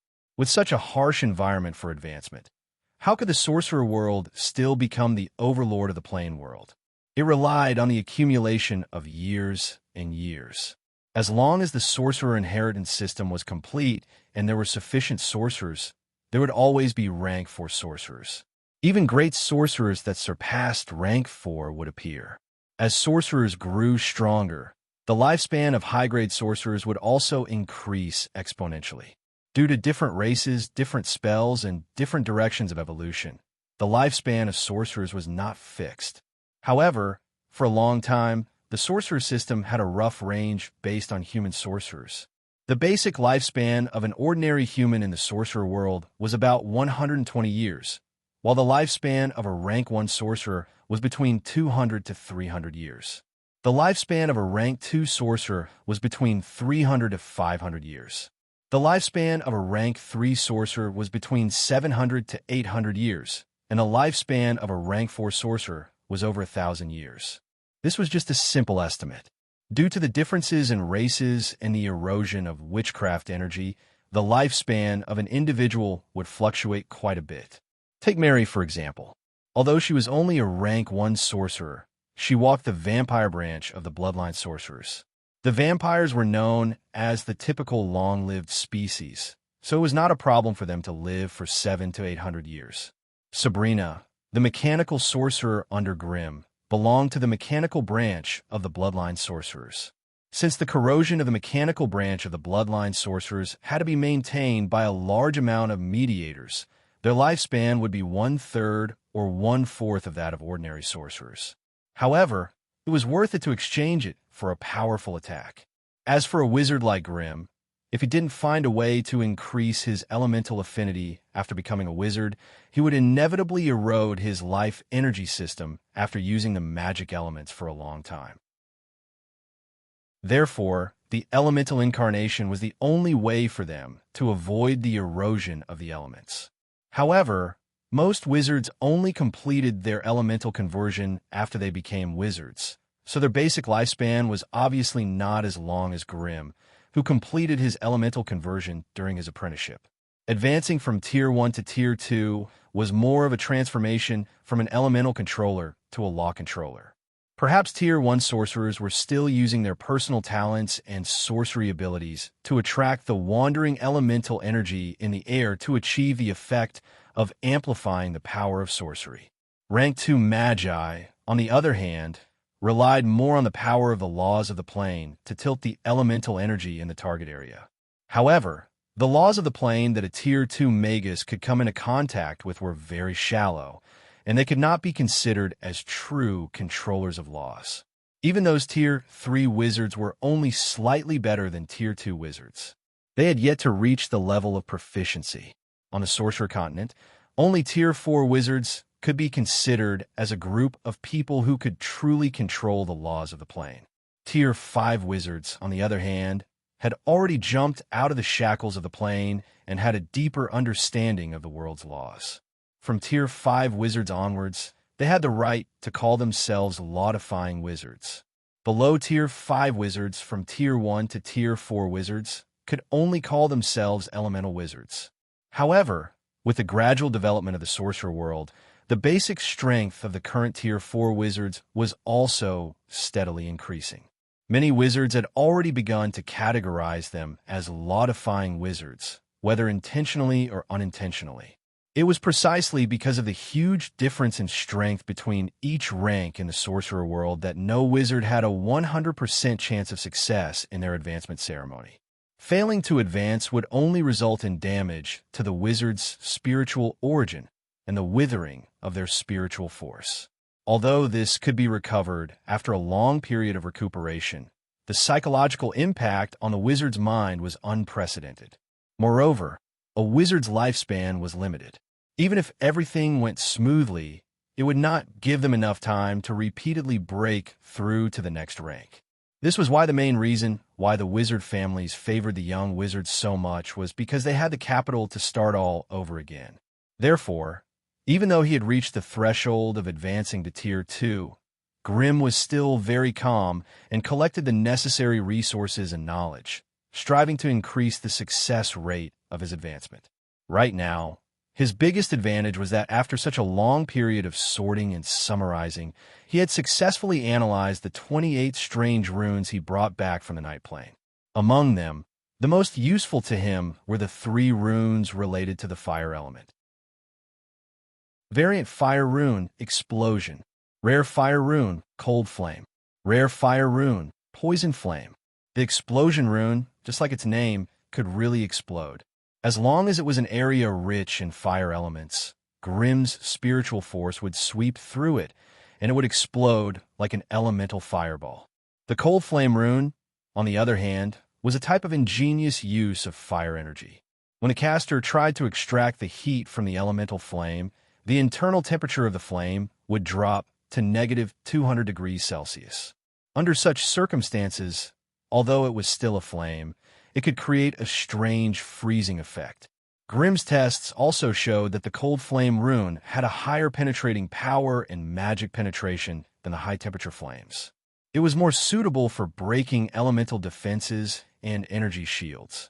The Poison Flame rune, on the other hand, mixed a trace of strange energy into the elemental flames, creating a flame effect similar to poison. This poison was different from ordinary biological, plant, mineral, or other poisons. It was a type of energy poison.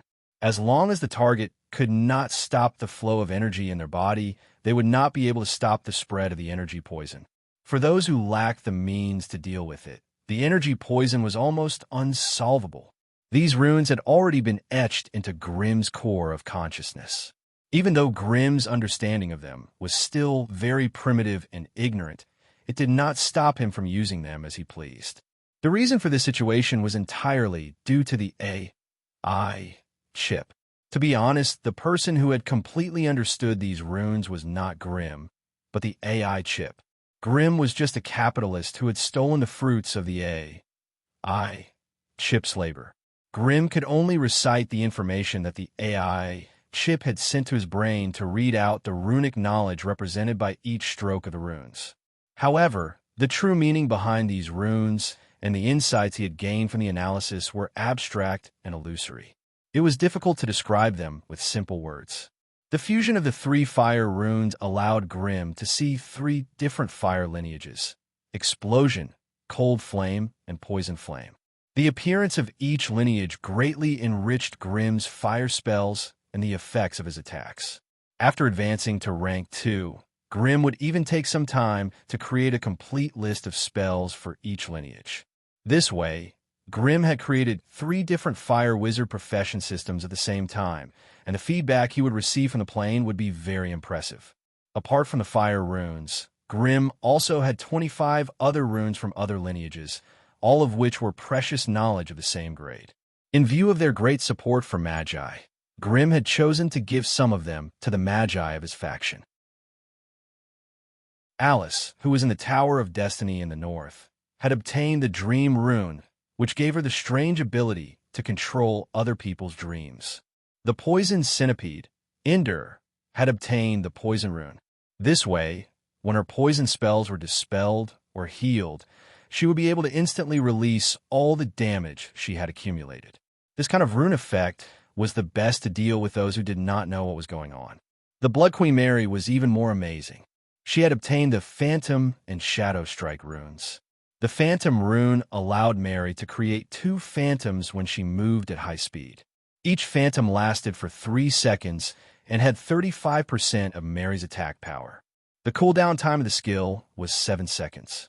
The Shadow Strike rune allowed Mary to add a shadow attack when she attacked an enemy. This way, Mary's attacks would have a blood and shadow attack. If she added a physical attack, it would be a triple attribute attack. Although the attack power was not that much higher, it was still very difficult to deal with. After all, shadow attacks could ignore defense most of the time. Meryl was a typical academic wizard. She was not good at fighting, so he could not find a suitable rune for her. Grimm could only give her the Wisdom rune. This way, she would have a photographic memory and the ability to obtain clues at any time. In fact, this ability was very effective in appraising strange items. No matter what item fell into her hands, as long as she stared at it for more than 5 seconds, she would be able to get a vague hint of information from the plane's law. She was basically an appraiser with a cheat code. Grimm's specialty was herbology, and he was good at concocting potions. This was why he gave him the Decomposition rune. This rune could decompose any spell material into smaller and purer energy crystals. However, this process required the help of an alchemy lab and a rune circle, so it could not be used in battle. Chapter 489. Cabby was in a terrible mood today. After more than 60 years of separation, his master had finally summoned him again. The meeting was still warm and enthusiastic, but when he returned to his goblin shop, Cabby suddenly became depressed. After a simple inspection of the shop, he looked at the acolytes who bowed and bowed in front of him, not daring to breathe too loudly. Then he looked at the 3 magi who were already waiting in the shop. Suddenly, the gnome Cabby lost the pride and arrogance he had in the past. After sending them away with a few words, he returned to the secret room at the back of the shop, lying on his favorite chair and staring blankly at the ceiling. His master was still his master. After more than 60 years, his master's face was exactly the same as it was 60 years ago, as if the passage of time had not left any traces on his body.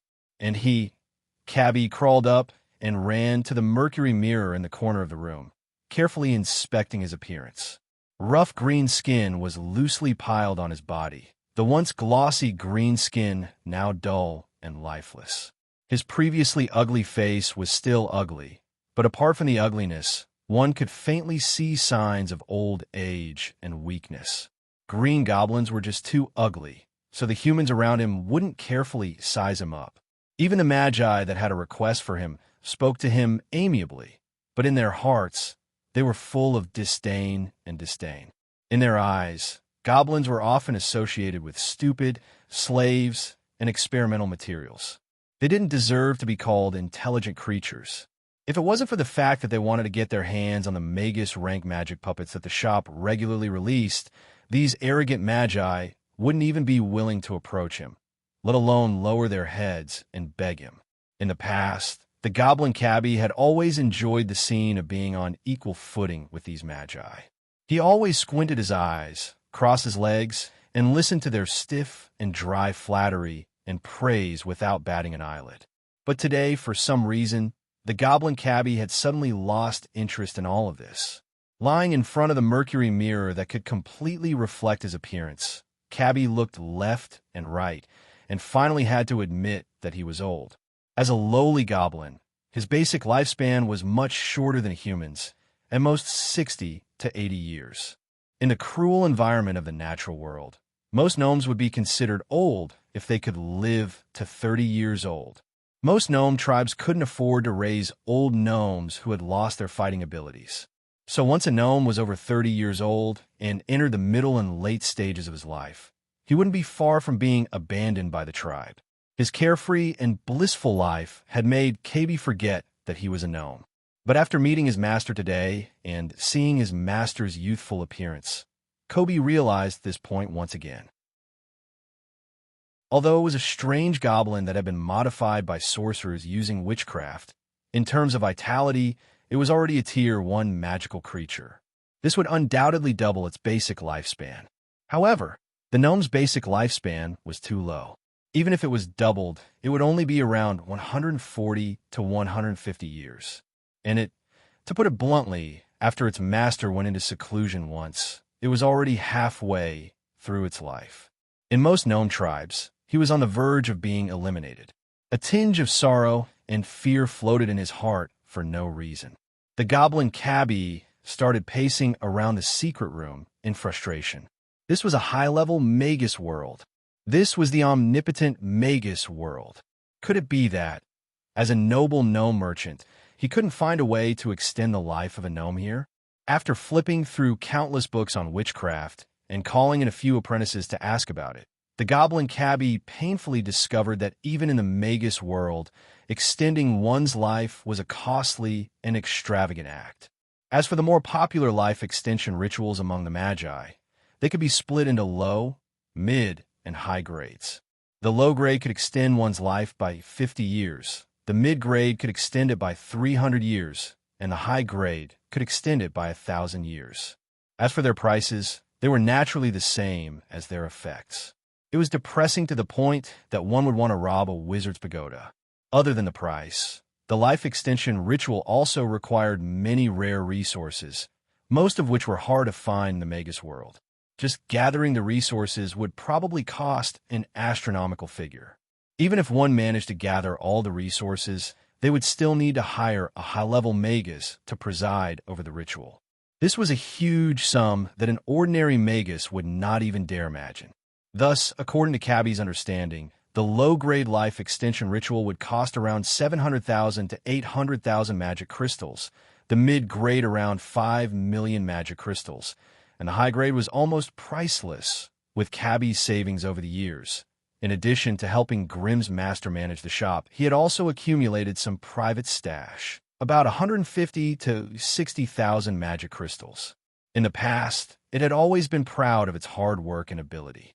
But now, after comparing the two, he had suddenly lost the motivation to work hard. He felt that everything in front of him was like a bubble that would burst with a gentle poke. When he was young, no one would think of death directly. But after enjoying the glory and prosperity, the goblin cabbie felt that he could not leave all of this. Every day, he would patrol his gnome shop, enjoying the subservience of the apprentices, listening to the subservience of the magi. Such days were blissful. But now, Cabbie had a terrifying feeling that he was walking towards death. I must become someone useful to my master. Cabbie swore fiercely. That night, The gnome cabbie contacted the gnome Grand Duke, Gazruvi, who was far away in another dimension. Then, a large batch of magic stones was sent to the gnome dimension through a transaction. Of course, there was also a seemingly inconspicuous little silver ore mixed in with this batch of magic ores. The specks of silver dust inside were covered by the thick ore. Its weak energy undulations were mixed in with the rich aura of the magic crystals, making it impossible for the weak perception of the gnomes to detect it. The bait had already been cast, and all that was left was to wait for the other party to take the bait. Grim wasn't surprised by Kobe's earnest suggestion. It was a green goblin, and Gazruvi, who was far away in another dimension, was also a green goblin. Although the two of them shared the same origin, they did not have any blood ties or familial ties, so they did not have the burden of betraying their own kind. Moreover, with the fickleness of goblins, Grim was already surprised that Cabby had taken so long to make a move. But no matter what Cabby's initial motive was, the only thing he cared about was sending the mixed gift. As for the longevity that Cabby dreamed about, Grim had agreed to it without thinking. Cabby still had 70 to 80 years to live, and it would not be too late to consider this problem after the gnome plane fell into his hands. Life extension ritual? That was too expensive, and it often required strange items such as dragon bones, dragon saliva grass, and hydra eggs. Even Grim did not have the confidence to find these things. So, when Cabby was about to die, it was not a bad idea to turn him into a spirit or a wizard beast. His lifespan would definitely be extended. Of course, he could let Mary embrace him and turn him into a blood-sucking gnome. But the blood of the gnome was so smelly, whether Mary would be willing to bite him was a problem. After dealing with all the matters at hand, Grim strolled into a secret room. The secret chamber was empty, and there was only a complicated and mysterious sorcerer formation carved in the center. When Grim stepped into it, the wizard's pagoda immediately channeled a large amount of energy into the wizard formation. Countless wizard runes and magical lines silently appeared in the air, and a majestic wizard formation enveloped the entire secret room. The secret chamber immediately became dark and lightless. At the same time, within the Tower of Destiny in the north, the astrology platform at the top of the Tower of Destiny suddenly released a dark fog, engulfing the entire space at lightning speed. A graceful figure was silently standing in the darkness, looking up at the twinkling stars in the sky. A river of stars twinkled in the sky. In this beautiful world of stars, Alice's graceful figure seemed so lonely, so cold. Even her face was wet with tears. A tall figure hugged her from behind, gently wiping away the 2 streams of tears that had just rolled down her cheeks. What are you feeling sad about? If you're thinking too much, you can directly teleport to the blazing flame monarch. Don't always hide here and grieve by yourself. Grim's voice came from the tall figure, but it was obvious that this body was not a real body, but some kind of strange wizard technique that projected his consciousness. Alice squeezed back, letting Grim hug her tightly, but did not say anything. Over the years, she had always been that ice-cold, divine-like prophet in front of outsiders, the Witch of Destiny Alice who was always shrouded in a mysterious veil. But only she knew that every time she stood on the astrology platform, she could clearly sense the majestic and unceasing torrent of destiny. In the eyes of outsiders, the Witches of Destiny were mighty beings that controlled the river of destiny. Even she herself had been lost beneath the mysterious and unfathomable power of destiny when she'd just come into contact with it. But the deeper she immersed herself in the river of destiny, the more she felt powerless and weak.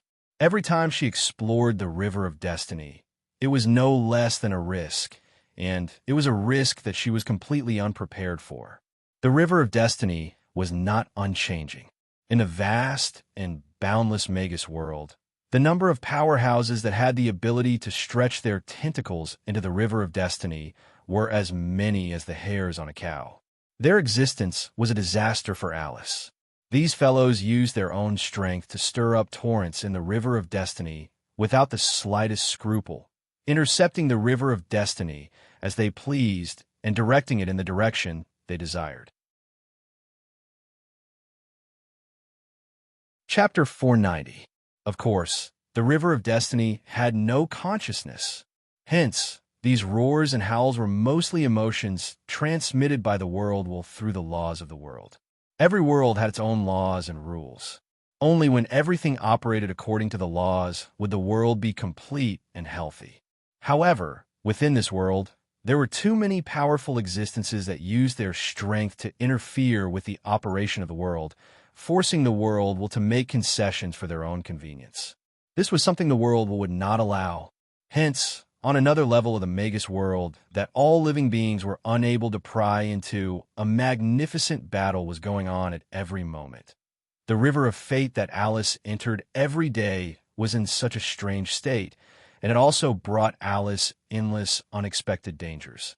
Compared to those almighty beings, Alice's strength was too weak. Her strength was not even worth mentioning in front of them. Hence, when the other party stirred up a huge wave in the river of destiny, they might be able to easily escape unscathed. However, for Alice, who only had the strength of a rank 1 expert, not being able to evade in time would lead to the tragic fate of eternity. Those who had never experienced the mighty power of the river of destiny would never be able to imagine the grandeur and grandeur of the power of destiny gathered by a large-scale world. Meanwhile, aside from Tier 4 sorcerers, there was no one else capable of wreaking havoc in this world. If Alice did not have the protection of the destiny which, with her strength of a rank 1 magus, she would have been assimilated by the mighty current the moment she came into contact with the river of destiny. Unlike the rank 4 magi who stirred up trouble, Alice was now more like a rowboat, shuttling back and forth between the raging winds and huge waves. One wrong move, and the boat would be destroyed, and everyone on board would perish. Don't look down on the fact that the river of fate is a hidden existence, a manifestation of the natural laws. If you die in it, everything you represent will vanish into thin air. If you died in the outside world, then so be it. At least your corpse would still be there. At least your family, friends, and lover would still remember you. However, if you were to die in the river of destiny, then sorry, but the symbol that your name represented would be completely erased by the power of laws. In the sorcerer world, you will disappear and no one will remember your name. Even the traces of your past in the sorcerer world will disappear. From the beginning to the end, you have never appeared, and the symbol that you represent will also be removed. As for you, you will become an existence that has never existed, but has indeed existed. It could be imagined that with weak strength, it would be difficult to survive in such a dangerous environment if one did not have a heart as hard as a rock. During the 67 long years, although Grimm's life was hard, he was safe and sound. But Grimm hugged Alice tightly in his arms, using his soul to warm her heart. He lowered his head and gently caressed Alice's silky, silver hair with his chin. She was only less than 100 years old, but Alice's long silver hair was already mostly white. Looking down, one could even see the wrinkled skin and wrinkles at the corner of her eyes and the tip of her eyebrows. The witches of destiny chased after destiny every day, but they often had no control over their own destiny. In the river of destiny on the world level, even the best witchcraft equipment could not be brought in. The only thing that could unleash its power, and there was the power of origin in her soul. This kind of power would decrease with each use, and there was almost no external way to replenish it. Therefore, if Alice wanted to change the future she glimpsed in the river of destiny, the only thing she could use was her own life. She used the method of burning her life to create a series of fate nodes, and then used the accidents to attack the solidified future. In order to save poison centipede Ender, Alice had to first set up fate nodes in the river of destiny, then return to the sorcerer world and rely on the efforts of Grimm, Mary, and the others to change the direction of these fate nodes.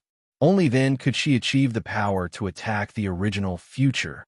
Therefore, in order to freely control the river of destiny, apart from Alice's own power of destiny, she also needed a powerful force that could completely carry out her will.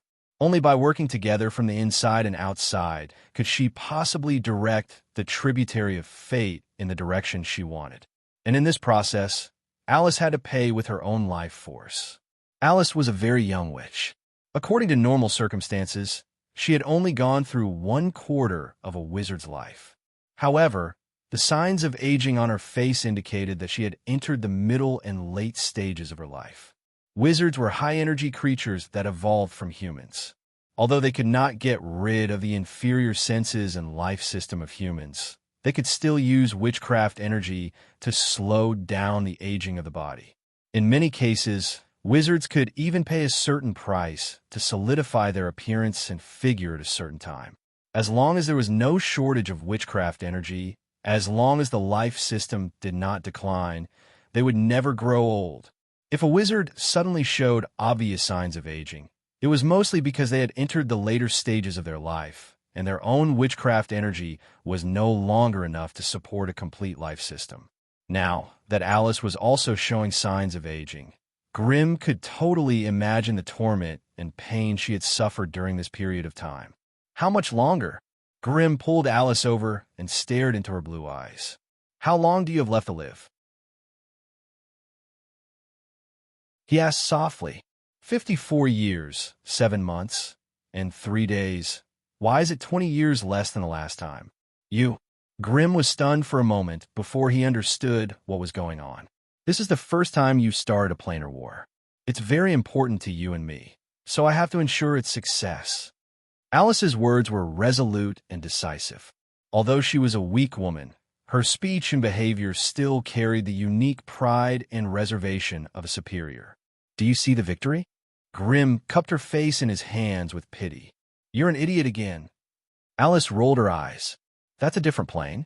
My power of destiny can't reach there. I only saw your existence in the future of the sorcerer world. That's right.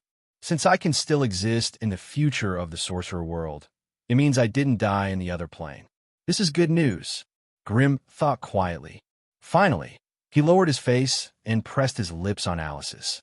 There was a soft sound. Black smoke spread out from the spell formation. Grimm coughed lightly as he walked out.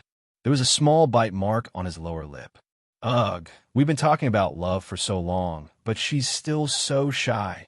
He actually dispersed the smoke and sent his consciousness back. Woo woo woo, why does this bite mark hurt so much? Did that girl cast some kind of special curse on me? Grimm rolled his eyes. His body flashed and reappeared 5 steps away. During this process of teleporting, he had already reconstructed his body with flames. Using this method, he could almost get rid of most of the injuries and curses on the surface of his body. But strangely, when he reappeared 5 steps away, Grimm touched his lips and froze. Damn it, the bite mark is still there. Alice, that lass, had really made a fool out of herself. How could he face others now? Grimm wailed silently. He could only conjure a golden mask with flames and put it on his face. Although it was a little strange, it was much better than being laughed at by Mary. After returning to his residence, Grimm could not help but start checking his magic equipment again. The destructive flames wizard staff could effectively increase the power of fire spells, and it also had the effect of burning souls. He could continue to use it even after reaching grade 2, so he did not need to think about changing it. The 3 iron stones were unavoidably laid off. Once Grimm became a Tier 2 wizard, their little buffs would not affect him in the slightest. Keeping them around would only serve as a way to show off. As for the rest of the magic equipment, they would all have to be eliminated. Their power could not match up to Grimm's current strength. Among all the equipment, the only one that Grimm was most satisfied with was the soul equipment secret voodoo scroll. As a soul equipment that had followed Grimm since he was an apprentice, it was also a companion type of magic equipment. It could absorb the power of the host's soul to continuously strengthen itself. Of course, the process of strengthening also required a lot of rare resources and magic materials. In the past, Grimm knew nothing about these things, and he did not know where to start. However, after analyzing the inscription of knowledge that Mary and the others brought back from the boneyard, he had a clear and definite clue. Grimm thought for a bit, and the magic book that was hanging by his waist suddenly appeared in his hand. Touching the hard cover of the thick book, Grimm could feel an obscure power slowly flowing inside. This power was not elemental energy, nor was it magic power. Instead, it was similar to the soul waves of a spiritual consciousness. Grimm opened the cover, and the pages inside were all fused together, leaving only one page. On it was a strange hexagram array, and each of the 6 protruding horns was embedded with a giant emerald. In the middle of the array, there was a strange creature that looked like a wooden doll slowly wriggling. Even though it was on a flat page, it still gave people the feeling that it was alive. Looking at the strange array and the strange creature, Grimm could not help but sigh. If he wanted to evolve the secret voodoo scroll, he would need to use the appropriate gemstones to strengthen its body. 6 giant emeralds might not be a big deal to Grimm now, but the rate at which he was consuming 6 emeralds every month was something that even Grimm could not help but feel shocked. After feeding on the emeralds for a full 10 years, the voodoo puppet in the secret voodoo scroll finally formed a body. If he wanted to turn it into a plague poison spirit, he would need a lot of flesh and life. Chapter 491. The evolution of the secret voodoo poison scroll was both a blessing and a curse. The blessing was that Grimm would be able to obtain a spell contract spirit that was on par with him. Whether it was the voodoo puppet or the plague poison spirit, the power they could display was closely related to the strength of his soul. The curse was that the pages of the secret voodoo poison scroll had merged into one, and the 6 spell storage slots had disappeared. This also meant that he would no longer be able to borrow free instant cast spells in battle. Moreover, the secret voodoo poison scroll was tightly bound to Grimm's soul, so it could completely help him resist control spells. It could also help him increase his resistance against mental spells. In any case, the benefits of the secret voodoo poison scroll outweighed the disadvantages. Grimm's heart sank as he sensed the thick aura of the voodoo poison scroll in his hand. Everything was ready, and all that was left was the final push. Now, everything was ready, and all the matters at hand were at a standstill. They were all waiting for a result that could connect all the threads and all the matters. Advance to rank 2.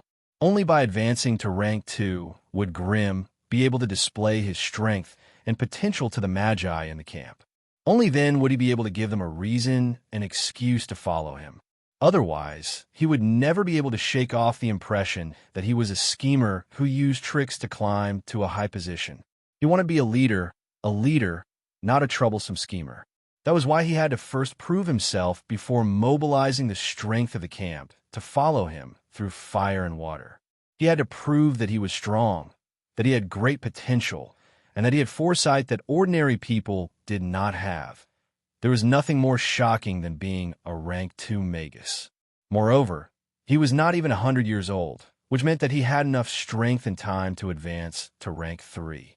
Was there a better and wiser choice than to follow a powerful sorcerer who was on his way to becoming a rising sorcerer?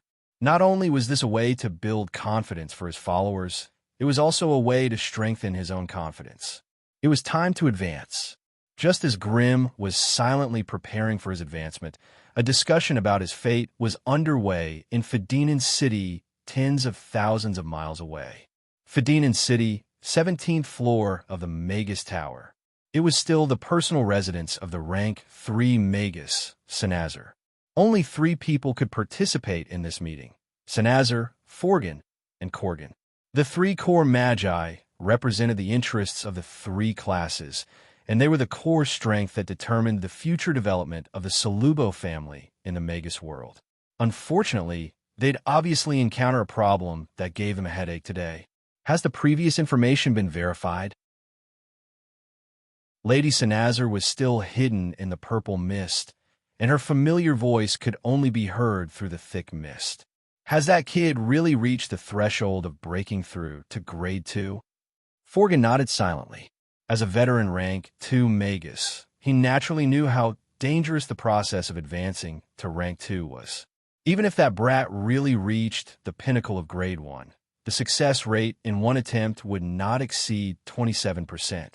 Furthermore, that lad had been hiding within the wizard's pagoda all these years, not taking a single step out. He had almost never had the chance to gather the rare resources that could assist him in his advancement. This also eliminated the possibility of the other party taking advantage of the situation. If Abel still chose to force his way through under these circumstances, Wizard Forgan couldn't help but admire his ruthlessness and decisiveness. He might have gotten help from outside, although in a situation like this, most of the time he only had the power to listen and execute. Wizard Corgan hesitated for a moment and finally voiced out his conjecture. Wizard Forgan raised his head and looked at Corgan. "Are you talking about the Destiny Witches?" "Yes." After thinking for a moment, Wizard Forgan couldn't help but nod. "Lady Senazar, I also suspect that the brat has gotten help from the Destiny Witches. Otherwise, he wouldn't have tried it so recklessly.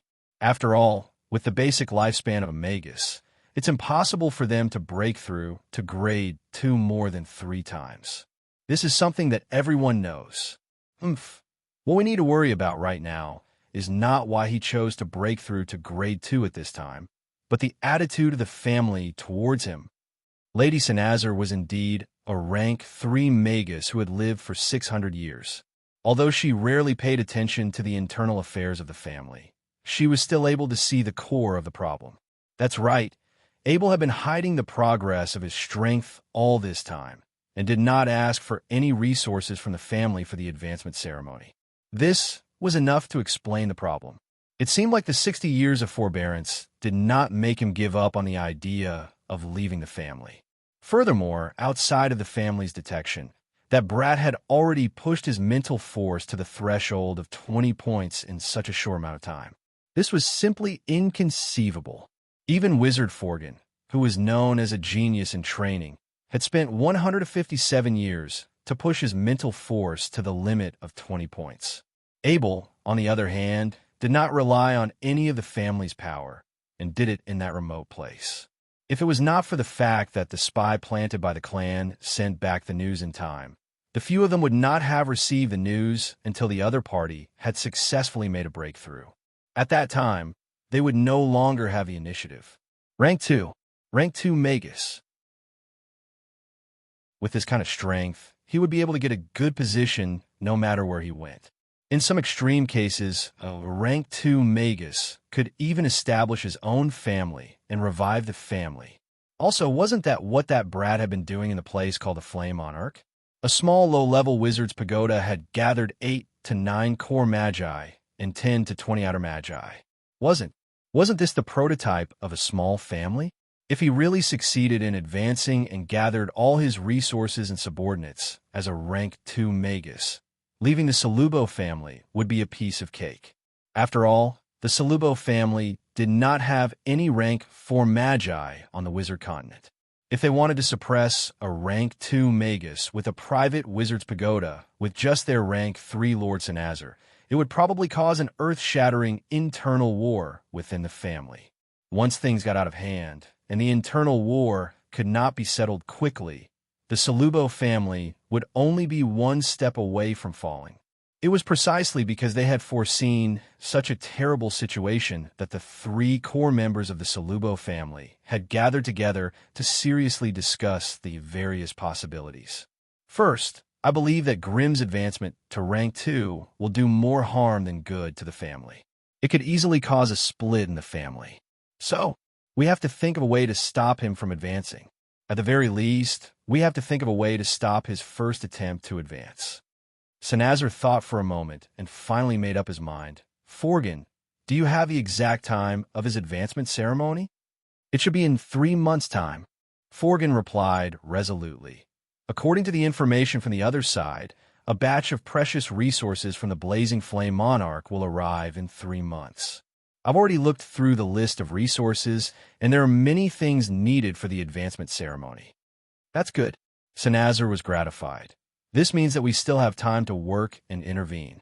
Forgan, immediately contact Purple Eye in the Deepwater world and get him to issue a recruitment order in the name of suppressing the rebellion.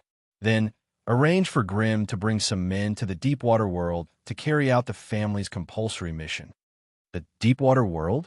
That was a mature secondary plane that the Salubo family had operated for 2,000 to 3,000 years. It was also the source of most of the family's profits.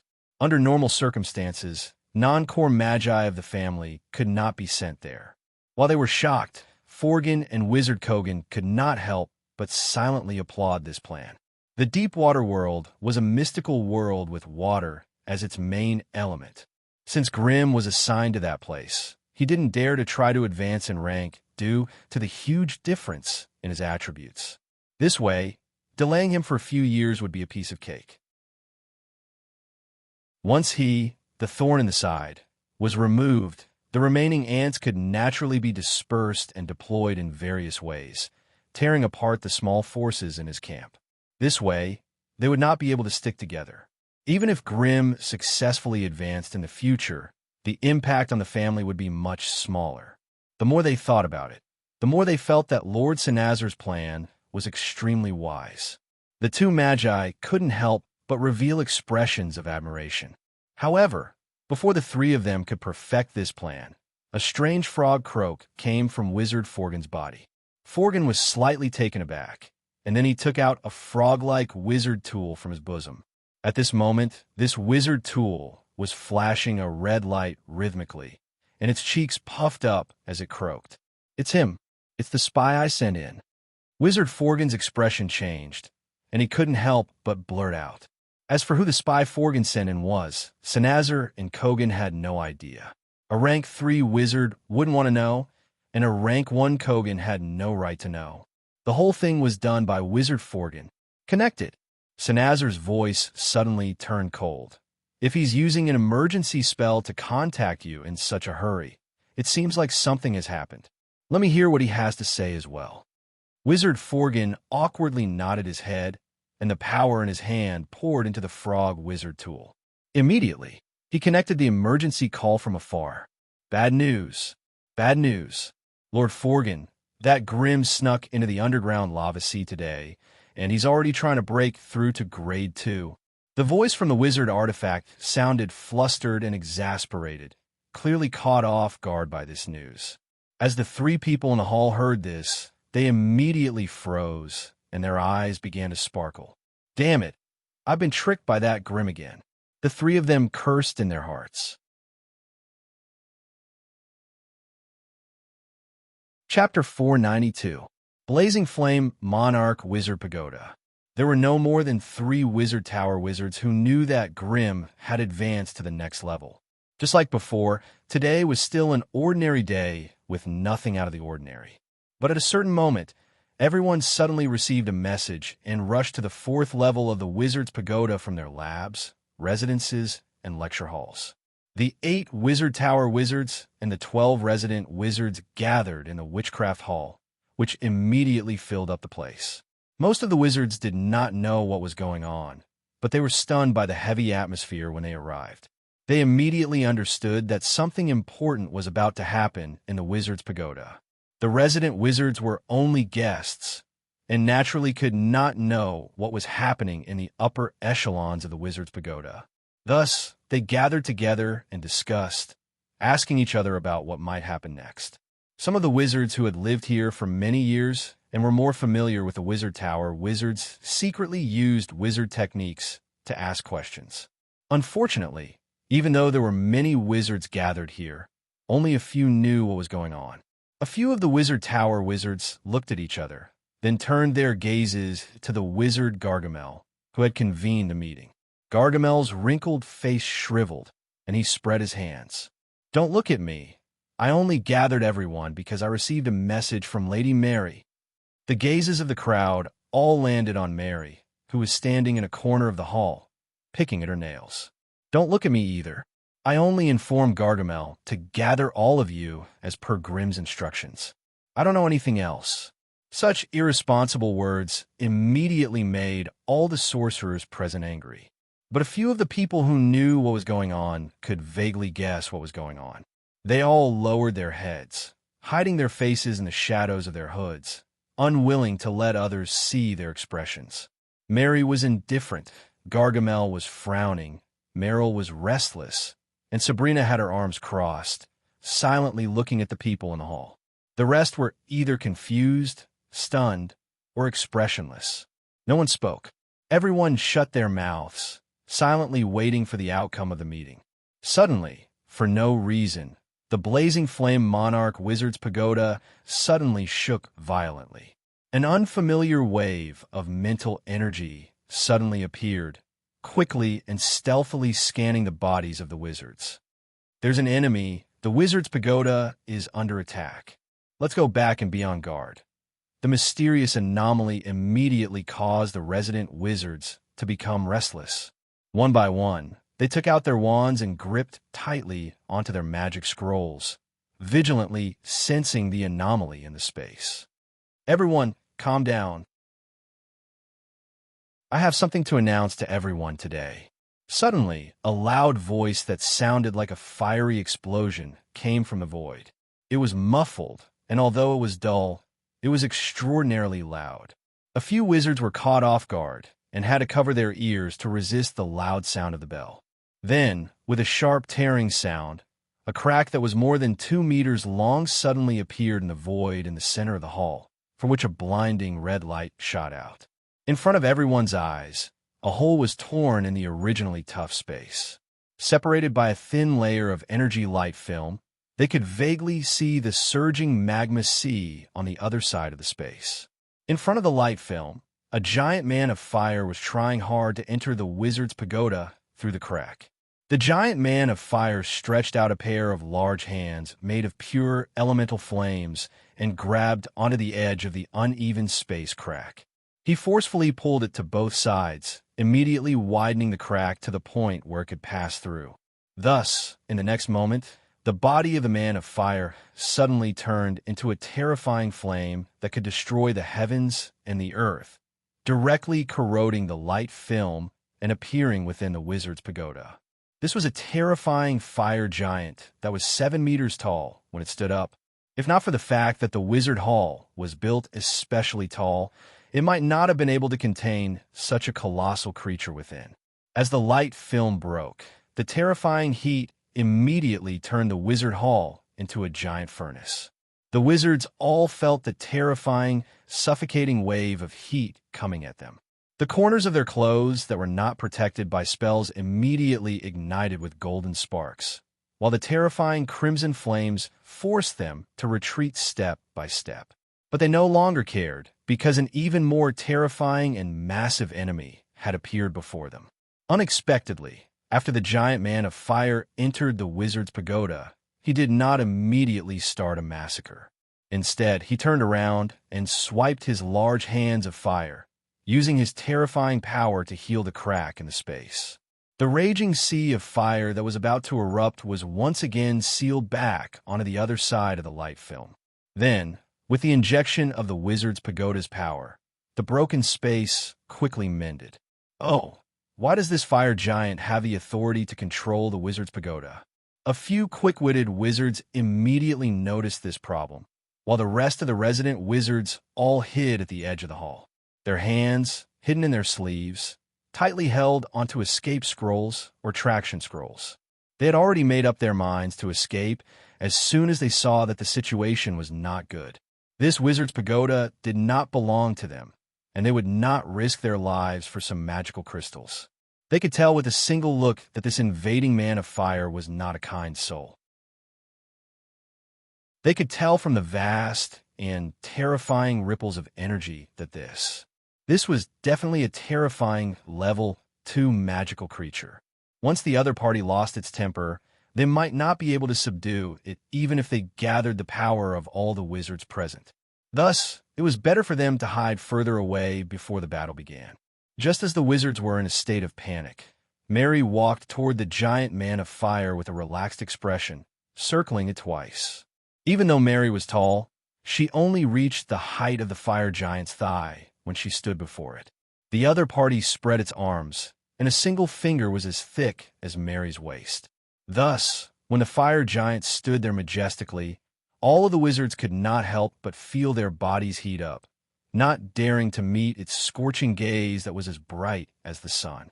After circling it twice, Mary could not hold back her curiosity and could not help but extend her hand to touch the flames burning on the fire giant's thick thigh.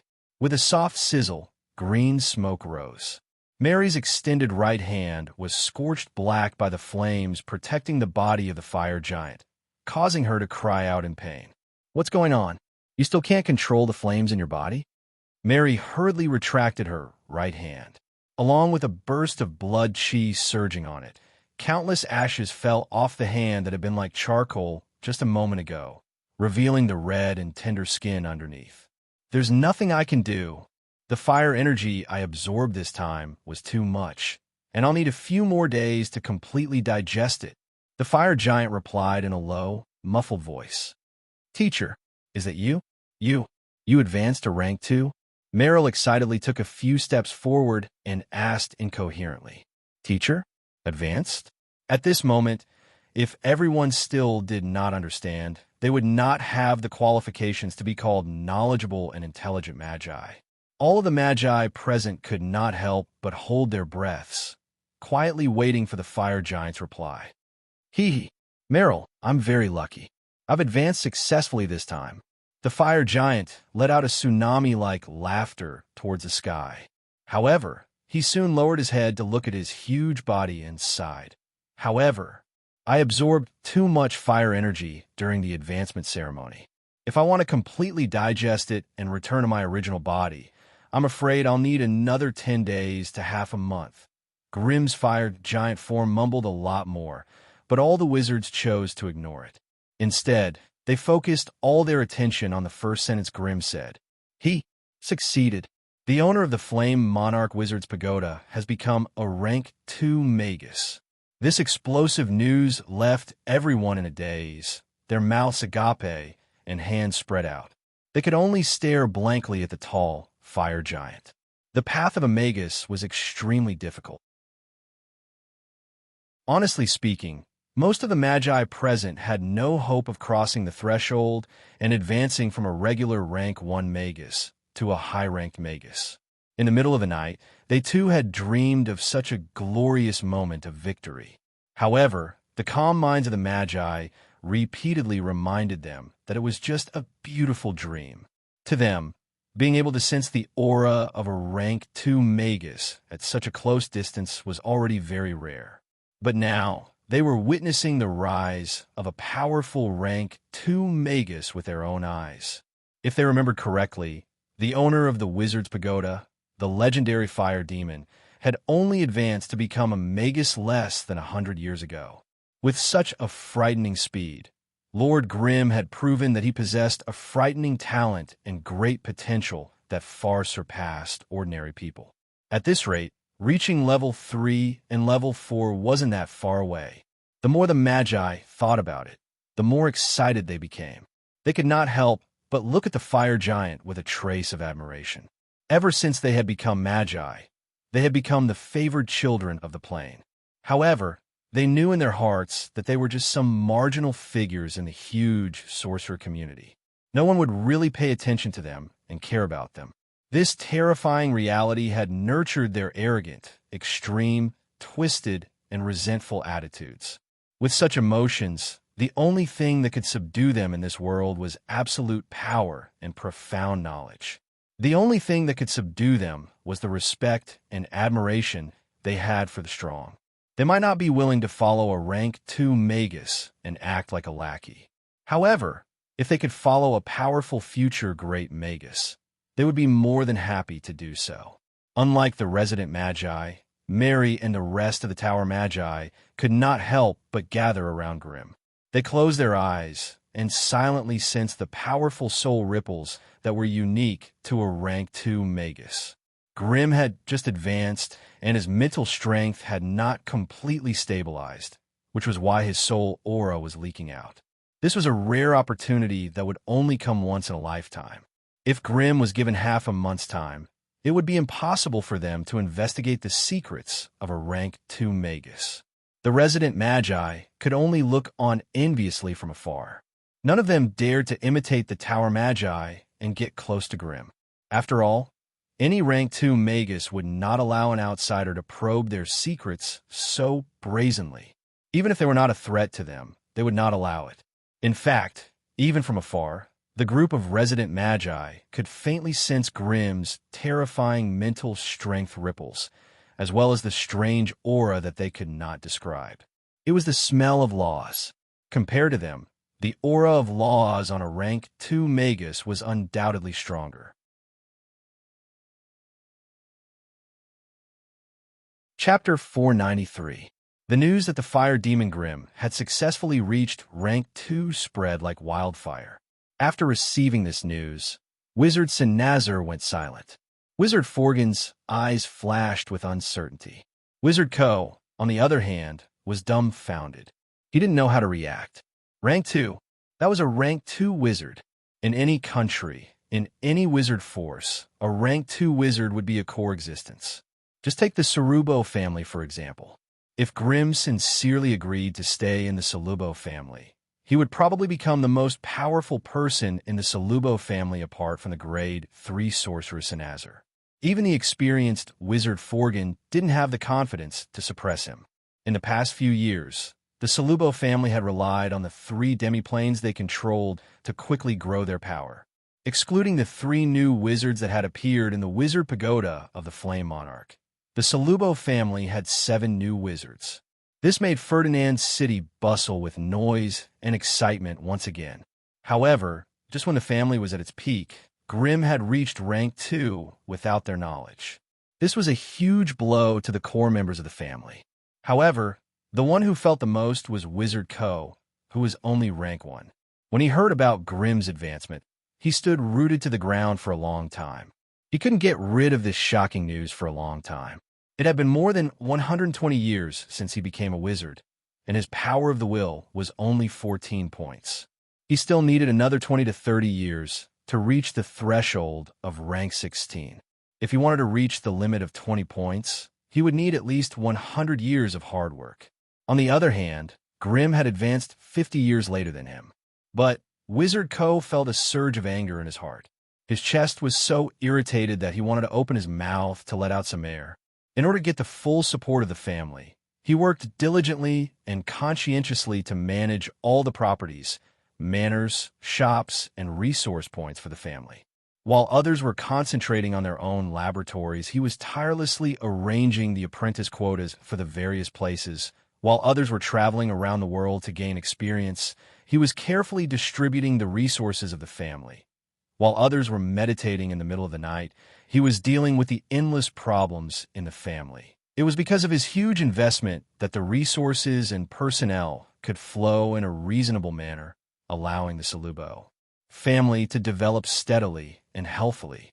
Since he had put in so much effort, he naturally received the full support and guidance of his family. This could be seen from his development process. However, there was always a loss. He had gained the trust and respect of the family through his hard work and loyalty. He never lacked resources, and he would get guidance from high-ranking wizards. However, the overwork had also slowed down his progress. In the past, he did not think he had made any mistakes. Many times, he would even feel proud of himself for being so smart. But today, after hearing the news of Grimm's rank up, Wizard Kogan could no longer hold back the anger in his heart. He calmly returned to his residence and activated his protection spell. Afterward, he screamed and cursed as he smashed everything in his room into smithereens. A look of sympathy emerged on Wizard Forgan's face as he watched Kogan leave in a daze. In the wizard world, there were 2 ways to express one's power. The first way was to show off one's power. This was the most direct way for a wizard to gain resources and respect. The second way was to have power. If one couldn't have absolute power, then they would find a way to have someone who had absolute power. Therefore, with power and resources, one could win over all kinds of talents, and then use the resources in one's hands to gain even more power. Just like rolling a snowball, as long as one could establish a healthy cycle of order, then using this method could also make a sorcerer an influential figure in the sorcerer world. Judging from the current situation, Grimm was obviously walking the first path, running madly on the path of power. As a rank 1 wizard, He was able to give up many of the troubles in his territory and give his power to a wandering wizard he met by chance. Then, he had to endure 70 years of boredom and loneliness. This was the real reason why he could rise so quickly. Kogrim seemed to have forgotten that the wizard world was a world where the strong were the core. The centripetal force of power leaning towards power was far greater than the centripetal force of power leaning towards power. Under normal circumstances, power and resources would naturally be accompanied by great power. On the other hand, it was difficult to achieve. But after sympathizing with Kogrim, Wizard Forgan began to feel fear for himself. The same thing stood out in him. He was not the only rank 2 wizard in his family. All of them had applied to be stationed in the secondary plane, using the harsh environment of the other world to train themselves. He, on the other hand, was stationed in the resource-rich main plane. Even though he had more power than them, he was clearly lagging behind in terms of absolute power. Maybe he needed to make a decision? Forgan couldn't help but let his imagination run wild. The Flame Monarch. The Wizard's Pagoda was a sea of joy. Under the joint efforts of the Wizard Tower's wizard and the resident wizard, the mysterious master of the Wizard's Pagoda, who had been hiding in the upper levels of the Wizard's Pagoda for many years, had once again appeared in front of the Wizard's Pagoda's apprentices. Even though Lord Grimm still needed to stabilize his mental state and did not appear in the Wizard Hall on the second level, the atmosphere still ignited the emotions of every Wizard's Pagoda's apprentices. The wizard world was a world that pursued the strong. What could be more exciting than following a powerful magus? In the foreseeable future, every wizard and apprentice under the Flame Monarch would be able to obtain 2 or 3 times the resources of the past. This was what they valued the most. Just as the crowd was celebrating, Bliss was summoned by Grimm to the 5th level of the Wizard's Pagoda and disappeared into the teleportation formation. The Tower of Destiny. As the dense white light slowly dissipated, Bliss silently endured the heavy pressure brought about by the change in space. He opened his eyes to size up a strange little life form that had appeared beside the teleportation formation. It was a human girl the size of a palm, with a pair of thin dragonfly-like wings on her back. As she flew in the air, specks of light would fall from her back. Elemental elf? Bliss could not help but lick his lips a few times. Under the shadow of his hood, his green pupils emitted a greedy green light. "Come with me, you big worm." The elemental elf Helen, who was holding a magic wand in her hand, obviously did not like this strange fellow who was hidden in a thick black robe. Hence, her tone was exceptionally sharp. After saying that, Helen flapped her wings and flew away. "Damn fellow, I'll eat you one day." Bliss cursed viciously as he hobbled after the little elf with the foul mouth. 2 wizards, 1 male and 1 female, were already waiting in the stargazing hall at the top level of the Tower of Destiny. The male wizard was a strange humanoid figure formed from flames. Judging from his appearance and figure, as well as the soul ripples radiating from his body, he was Bliss's master, the level 2 fire wizard Grimm. The female sorcerer was tall and graceful. She wore a purple starry robe, and the faint starlight bathed her body, giving her a mysterious and beautiful illusory appearance. She wasn't very old, and her face was gentle and quiet. Her long and narrow almond-shaped eyes, paired with her azure blue pupils, gave off a coquettish and mysterious feeling. Bliss was slightly taken aback. In the Flame Monarch's Wizard Pagoda, his master Grimm had just sent him into the teleportation spell formation. Why was there a second one here? Judging from the other party's aura, she did not have the inviolable and terrifying spiritual pressure of a level 2 powerhouse. "Come here, Bliss." The fireman seemed to have seen through Bliss's doubts. "This is not my main body, but a soul projection. What we need to do today is too important.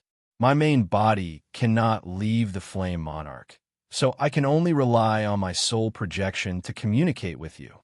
Feeling the power of the contract emanating from the depths of the other party's soul at such a close distance, Bliss meekly walked in front of the 2 and bowed his head in obedience. "My main body has already told you everything that needs to be said. There's something here that you must bring with you." Saying this, the fireman spread out his hand, revealing two strange items on his palm made of crimson flames. A black pearl the size of a pigeon's egg, a metal ball the size of a fist, emitting intense spatial ripples. The black pearl is the deception pearl. Bring it with you when you reach the other side, and it can conceal your identity as an intruder. The metal ball is a simple teleportation spell formation that can only teleport 2 people at a time. It takes about 5 days to recharge. To prevent the spatial ripples from affecting the accuracy of the teleportation when teleporting across dimensions, the void energy inside has been emptied. This also means that if you reach the other side, you will have to survive alone for 5 days. Only when the metal ball is full of energy can you find a safe place to unfold it. When that time comes, you will be able to get our support. Bliss listened respectfully to the fireman's explanation, not daring to miss out on any crucial information. Even though this was the first time he had experienced a plane invasion, he was already familiar with the dangers he would encounter within. Keeping the 2 strange items given to him by his master into his space ring, Bliss swallowed the space ring and carefully checked the items on his body before nodding slightly at the fireman. Stand in the black circle. The beautiful witch, who had been busy in the center of the hall, finally stopped what she was doing and said coldly to Bliss. Bliss obeyed and stood in it. The witch then began to dance a strange dance around the spell formation, chanting a strange, indecipherable intonation as she danced. Under Alice's guidance, the Tower of Destiny's massive amount of unparalleled magical energy flowed into the spell formation, and a blinding light enveloped the entire astrology platform. The strong light lasted for a full quarter of an hour. When the light gradually dimmed and the astrology platform became visible again, Bliss's figure had completely disappeared. Only the serious-looking fireman and the exhausted Alice were left in the field. "Do you think we will succeed this time?" The fireman sighed softly. "With my void stone as an anchor point, the probability of this interplanar teleportation failing is only 23%. If this guy is really that unlucky, we can try again in a month," Alice said nonchalantly. Ugh! Grimm's projection of the fireman was speechless. "Try again? Where am I going to find a second void stone?" As for what would happen to Bliss if the teleportation failed, Grimm hesitated for a moment and did not continue asking. He was really afraid that Alice would say something frightening again.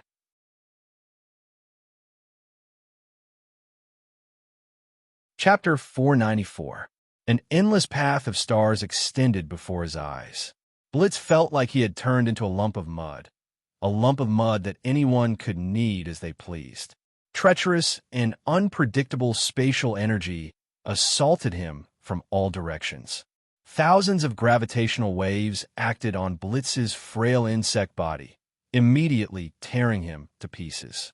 Blitz's relatively intact body disintegrated into millions of tiny black beetles, barely gathering into a ball of black smoke, which prevented him from being pulled away by the gravitational waves.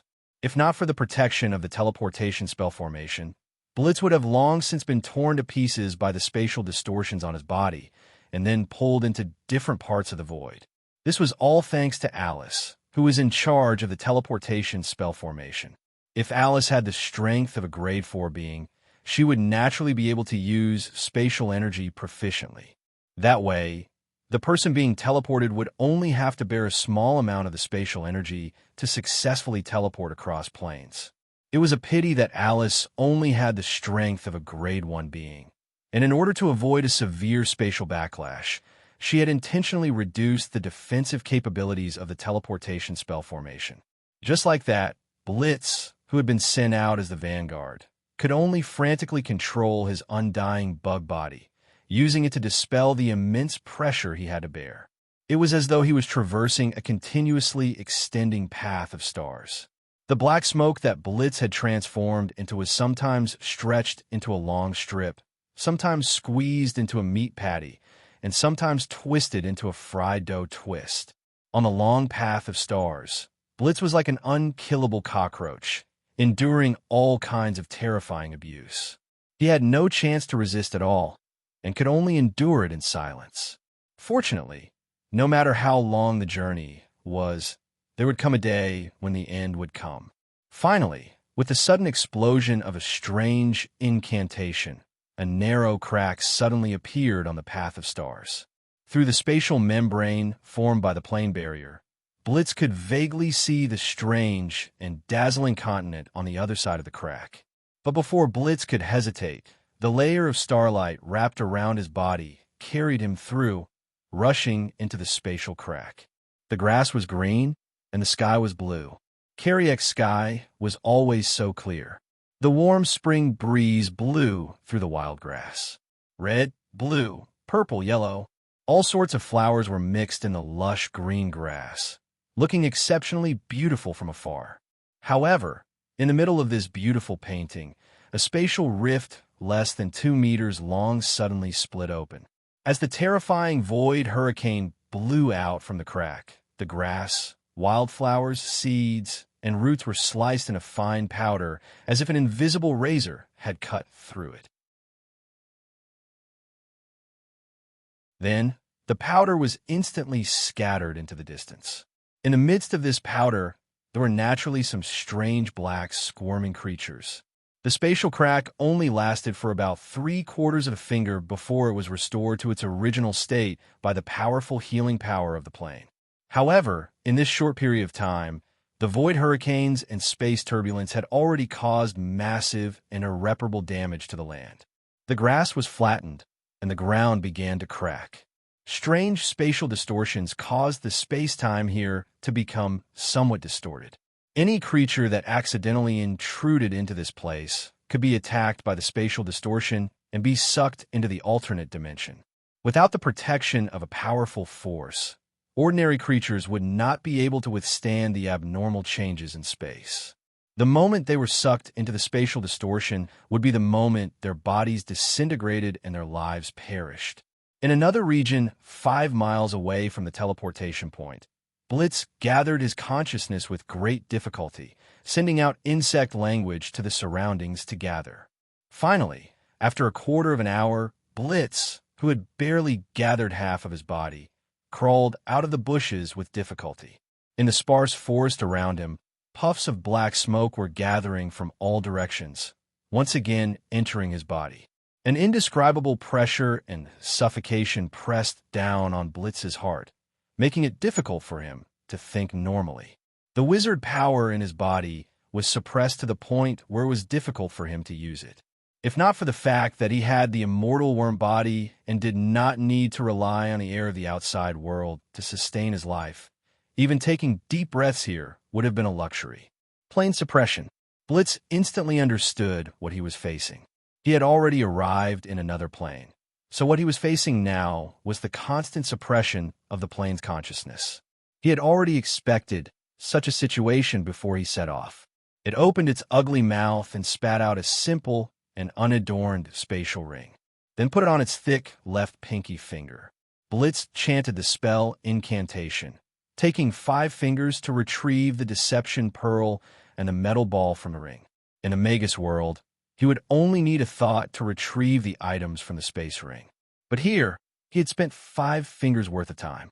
The moment the spell was completed, Blitz felt the wizard power in his body visibly drain away. Such an insignificant process consumed very little mana. In the Magus world, he could absorb the drifting elemental energy in the space to replenish his mana in an insignificant amount of time. But here, he could only feel his wizard power draining away, not replenishing it. Blitz's expression changed slightly, and he closed his eyes to sense the surroundings. With his Magus rank spiritual force, he could still sense the existence of the drifting elemental energy in the space. However, his spiritual force estimated that the concentration of elemental particles here was only 16% of the Magus worlds. With such a thin concentration of elemental particles, a Magus passive absorption was no longer enough to maintain the recovery of wizard power. If he wanted to recover his wizard power, he would probably have to enter deep meditation to truly replenish it. Damned low magic world. Blitz cursed in anger, and picked up the deception pearl.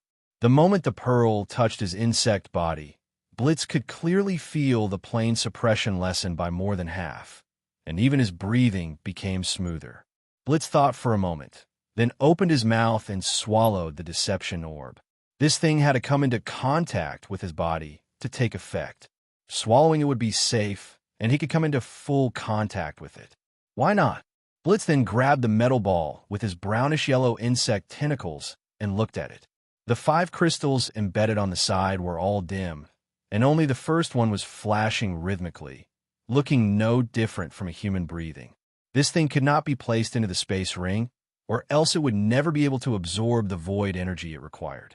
Blitz hesitated for a moment, then used his insect tentacles to tear open the carapace on his chest with difficulty, burying the metal ball within. At this moment, there was a strange sound of earth being drilled in the forest. Immediately, 15 stinger scorpions the size of mastiffs broke out of the soil and crawled in front of Blitz. "With you all, I have the entire world." Blitz looked at his powerful insect army with satisfaction. With a wave of his insect tentacles, he led them into the depths of the forest. Half a day later, just as the surroundings of the teleportation point had calmed down, a strange noise suddenly broke the silence. Soon after, a strange black dot flew over at high speed, sticking close to the bottom of the clouds. As the black dot grew larger and clearer, it turned out to be a crudely made strange aircraft that made one's hair stand on end. This was an ugly gnome helicopter made mainly of light and sturdy wood, with mechanical gears as its core components. The body of the gnome helicopter was made to look like a gnome's head, with a layer of yellow paint on the outside. There was a 4-wing propeller made of metal blades on the body. The terrifying noise just now was caused by the crazy rotation of this huge propeller, which stirred the air. The belly of this gnome helicopter wasn't big and could only fit one ordinary human. However, when the gnome helicopter landed on the devastated land, 2 little gnomes wearing vests, leather pants, leather boots, and goggles jumped out from the belly of the helicopter. Stepping on the barren, hard soil where no green could be seen at all, Old Man Talk lit his pipe. After circling around the teleportation point for a while, he couldn't help but curse. "Damn it, my eyelids have been twitching since yesterday. I knew that something bad would happen today. Damn it, damn it, damn it. Mosedin, hurry up, go back to the village and tell the others that there might be some alien plane monsters nearby. Tell them to be careful." The one who spoke was an old gnome who seemed to be in his 40s. Compared to humans, this age was equivalent to that of an 80-year-old old man. On the other hand, Mosedin, who came with him, was just a 7 or 8-year-old gnome. He looked young and immature and was not afraid at all. "Father Torque, how did you find out that there's a monster?" Mosedin also followed Father Torque for a few rounds, but he didn't find any abnormal traces. The grassland within a radius of half a mile around the teleportation point had been leveled, and fine debris was thrown a few miles away. Even if there were any traces, they might have been annihilated by the violent nether storm. Therefore, he was very curious about the basis of Father Torque's judgment. However, at the next moment, his forehead was hit hard by the big smoking pipe. "What proof do you need? Can't you see that the dimensional barrier was broken by someone from the outside? This is not a place where the space is weak, and there can't be a natural space hole here. Someone must have broken in." The more Father Torque spoke, the angrier he became. He waved his big smoking pipe and wanted to attack again, but the little gnome Mosedin had already dodged away. "Maybe that monster has already been destroyed by the nether storm." Mosedin retorted angrily as he climbed up the gnome helicopter with difficulty. "Didn't you say that very few creatures could survive in the nether storm?" Father Torque hesitated for a while. He shaded his eyes with his hand as he glanced at the lush jungle in the distance, and couldn't help but mutter, "It'd be great if the other party really died in the nether storm. What I'm worried about is, if the other party didn't die, then it would be our disaster. None of the fellas that could enter our world from the nether storm are easy to deal with."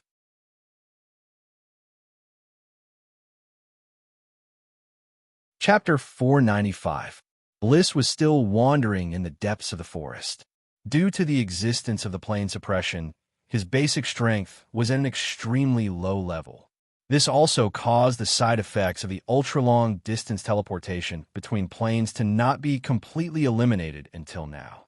Previously, he didn't understand why Master would choose him, a semi-summoning worm wizard, to be the Pathfinder instead of Mary and Sabrina, who were battle wizards. However, he now knew the reason very clearly. The terror of long-distance teleportation made him shudder even now when he thought about it. Although he had the guidance and protection of the spell formation, the layers of spatial distortions and fragments of space could still lead to his own death if he wasn't careful. When that damned Alice irresponsibly broke through the barrier of the goblin plane and threw him in, the so-called defensive spell formation and personal protection didn't even have a trace of it. If Bliss didn't have the undying worm body and used a part of his body to resist the invasion of the space-time force on his core and soul, he would have been blown into pieces by the violent void hurricane. Even so, his undying worm body had completely disintegrated at the last moment. After that, it took a lot of effort to gather what was left of his body back together. Bliss finally understood his master's painstaking efforts. He was chosen to be the vanguard because of the undying worm body. If it were Madame Mary, even if her battle strength was a few times higher than his, her adaptability and survivability would definitely not be as good as Bliss in such a disastrous situation. Bliss felt a little proud, but his attention was quickly attracted by his rumbling stomach. His body was severely damaged, and he was extremely lacking in energy. It seemed like he had to find some food. With the 15 thorny scorpion battlebugs, Bliss hunted for food without restraint in this rainforest that resembled the Amazon rainforest. Be it rabbits, guinea pigs, jackals, wolves, tigers, or leopards, as long as they entered Bliss's life force detection range, they would not be able to escape from the thorny scorpion battlebug's earth element attacks. The 15 thorny scorpion battlebugs were like 15 invisible demons, traversing the underground that was densely covered with plant roots. Every time it discovered target, it would silently lurk under them, and then suddenly use its earth spear to deal a fatal blow to the enemy. If the stealthy attack didn't kill the enemy, the stinger scorpion would emerge from the ground and use its terrifying jaws to bite the enemy's throat, causing the enemy to bleed to death. If it didn't wish for the other party to struggle too much and attract new enemies, the stinger scorpion would inject an excessive amount of earth elemental energy through its stinger, causing them to die in despair and paralysis. Of course, Bliss did not have Grimm's ability to quickly analyze the laws of the plane, so his method of dispelling the plane suppression was simple and crude. That was eating. Only when he was full would he have the strength to resist the suppression of this plane. Once he devoured enough native life, he would be able to absorb enough life factors from the other party's body and then use them to change the characteristics of a life he revealed to the outside world. This was actually a camouflage ability that most predators possessed. As a typical predator of flesh and blood, Bliss was even more outstanding in this aspect. In a lush forest, in the dark forest filled with branches, vines, and bushes, Bliss, who was wearing a thick black cloak and staggering forward, was like the incarnation of the god of death. Wherever he went, he turned the place into a land of death. Under Bliss's command, any life force captured by his spiritual senses would not be able to escape the massacre of the thorny scorpion battlebugs. Behind him, the forest that had been brimming with life had now become a land of death. Apart from a few insects and microorganisms the size of fingernail that survived the thorny scorpion army's sweep of the forest, all other living things that could be seen had been thoroughly and meticulously cleaned up. And through this massacre, Bliss could feel the planar plane suppression on him weakening. Without the support of these living things, the plane's consciousness had fewer and fewer carriers to rely on, and its ability to suppress the invader Bliss would inevitably weaken. With Bliss's knowledge of witchcraft, it was obvious that he could not see through the plane's consciousness. But instinctively, he could sense that the more native creatures he killed, the faster he killed, and the weaker the planar suppression that had been stacking on him would be. With this simple understanding, Bliss, who had never had any standards of good or evil, began to kill without restraint. But just as he was commanding the thorny scorpion battlebugs to trap the 3 wind wolves in a cave, a loud noise that streaked across the sky attracted his attention. Through the gaps between the dense leaves, Bliss repeatedly adjusted his compound eye mode and finally caught a glimpse of a strange creation. A strange alchemy flying machine and 2 weak soul undulations. Giving up on commanding the thorny scorpion battlebugs and letting them fight the wind wolves, Bliss carefully observed this strange combination through the lush greenery. Before he had crossed plains, Master Grimm had specially fed him with a lot of knowledge and things to take note of regarding planar wars. The first thing he had to do after crossing was to disguise himself. The second was to quickly understand the racial composition of the plane and blend in with the local intelligent races. The third was to find a way to contact the race that dominated the plane and find out their strengths and weaknesses to make use of. Bliss only had a vague impression of this plane. This was a small plane dominated by goblins. Goblins? How could such a greedy, weak, and stupid person occupy a plane? Bliss could not believe his ears when he first heard this news. But when he thought of the cunning Kirby by his master's side, Bliss had to admit that the green-skinned goblins had their ways. At the very least, in the eyes of Master Grimm, the green-skinned goblin Kirby had a higher status than him. He was a terrifying insect wizard, and yet his status was lower than that of a stupid and cowardly green-skinned goblin.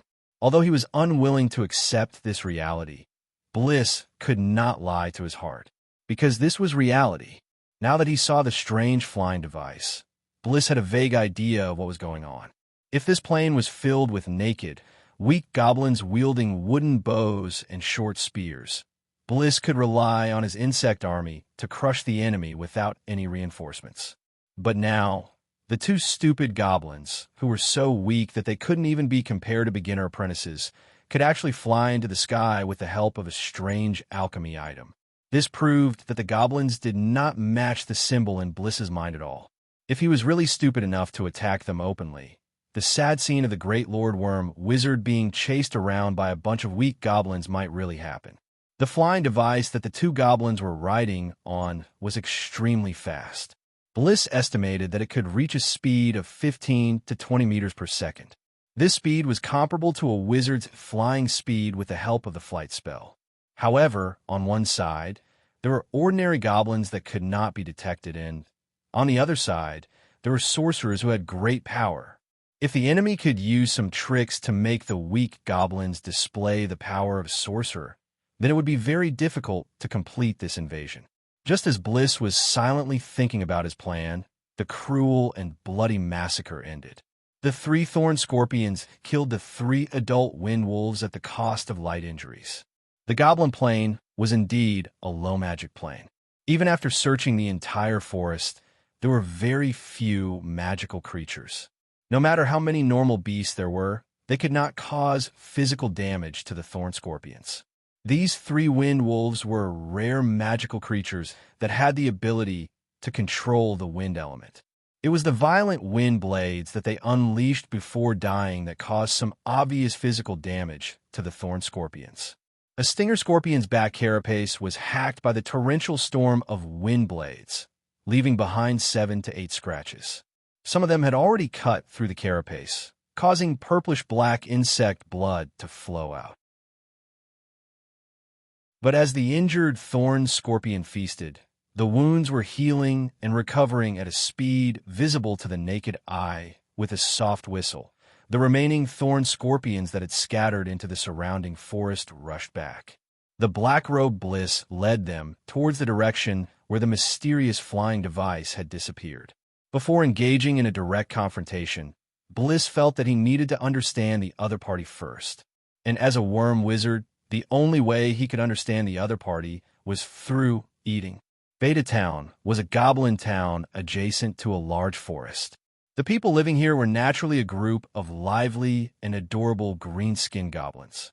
There were many other races in the town as well, but most of them were slaves, enslaved and ordered around by the goblins.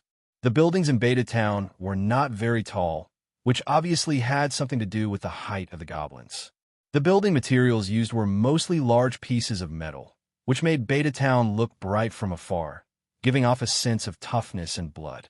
The round mushroom house was covered with a layer of solid metal mezzanine. It had a thick metal door, a disc-shaped roof and skylight, and white steam that filled the air above the town.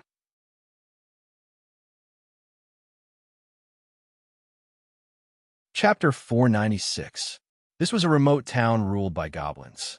Blitz hid at the edge of the forest, constantly adjusting the scanning mode of his compound eyes as he meticulously and comprehensively analyzed the peculiarities of this goblin town. There was a 3-meter-tall earthen wall on the outskirts of the town, and a small observation tower was built at the corner. A few goblin warriors stood on top of it, holding strange cylinders in their hands as they scanned the surroundings for any signs of activity. In the town, there were many strange races entering and exiting, and most of them were much taller than the goblin guards. Their common characteristic was a metal ring made of a special material on their necks. And if they disobeyed or got into a conflict with the goblin guards only had to press a strange button on their wrists, and those big guys would be struck down with electric sparks. Then, they would naturally be beaten with whips and iron rods. Blitz was slightly stunned. Were these the weak goblins he knew? Since when did these green-skinned goblins become so cruel and vicious? Could it be that they relied on those strange electric shock collars to control the other races? Then how did they defeat the goblins and put on the collars? Countless questions arose in Blitz's mind, but they were quickly answered by another scene he saw. Just as Blitz was hiding in the forest, a deafening roar and ear-piercing noise came from another direction, accompanied by slight tremors on the ground. It seemed like some large creature was moving over there. Blitz hesitated for a moment and led the insect army over cautiously. It was a small camp established in the forest. The center of the camp was filled with thick logs that had just been chopped down, each of them as thick as 2 people's arms. At the edge of the camp were 5 3-meter-tall, 700-kilogram humanoid logging robots hard at work. And sitting on the control panel of the logging robots, controlling them to chop down the tall trees, were the short, green-skinned goblins. Alchemy puppets or magic war avatars. Metallic humanoid shells, huge chains, gears, and all sorts of propeller shafts, exaggerated metal chainsaws, and steam rising from the back of the robots. It turned out that the deafening roar they heard earlier was the noise made by the giant as it spat out steam as it strode forward, and the ear-piercing sound was the terrifying sound of a high-speed chainsaw cutting through a tree trunk. Trees that were more than 20 meters tall and needed 2 people to wrap their arms around collapsed under the ear-piercing sound of chainsaws. Then, the gnomes controlled the logging robots and used a few strokes to clear all the obstructing branches on the tree trunk. Only then did he use a pair of large mechanical hands to carry the log to the rear of the camp. The 5 busying logging robots obviously had different tasks. 2 of them were in charge of cutting down trees. 1 was in charge of cleaning the tree trunks, and the other 2 were in charge of transporting the trees. Under the control of a few gnome operators, their tasks were clear and orderly, completely displaying a different kind of powerful force. The large slaves that Billis had seen in the small town were also here. Under the command of the gnome guards, they carried the logs into the large houses and onto the operating table of the cutting machine. Amidst the ear-piercing sounds of cutting, the logs were cut into planks of appropriate size and finally loaded onto the truck to be transported away. After watching the entire process, Billis finally understood that this was only a small logging field ruled by the green-skinned goblins. Those rumbling machines were not the goblins' battle machines, but merely tools for them to cut down trees. At this point, the gloominess in Blitz's heart deepened. Seriously speaking, these gnomes before him were probably the lowest level of cannon fodder in the so-called Great Goblin Empire. If even this bunch of cannon fodder were equipped with the terrifying Hercules, then the basic strength of the Great Goblin Empire was easy to deduce. This was only a small plane, and the ones ruling the entire plane were just a bunch of weak and stupid gnomes. However, Billis suddenly had an ominous premonition. This plane did not seem to be as easy to deal with as he'd expected. However, as a worm wizard from the sorcerer world, Billis naturally would not be intimidated by such a small difficulty. He made up his mind and lurked deep into the forest.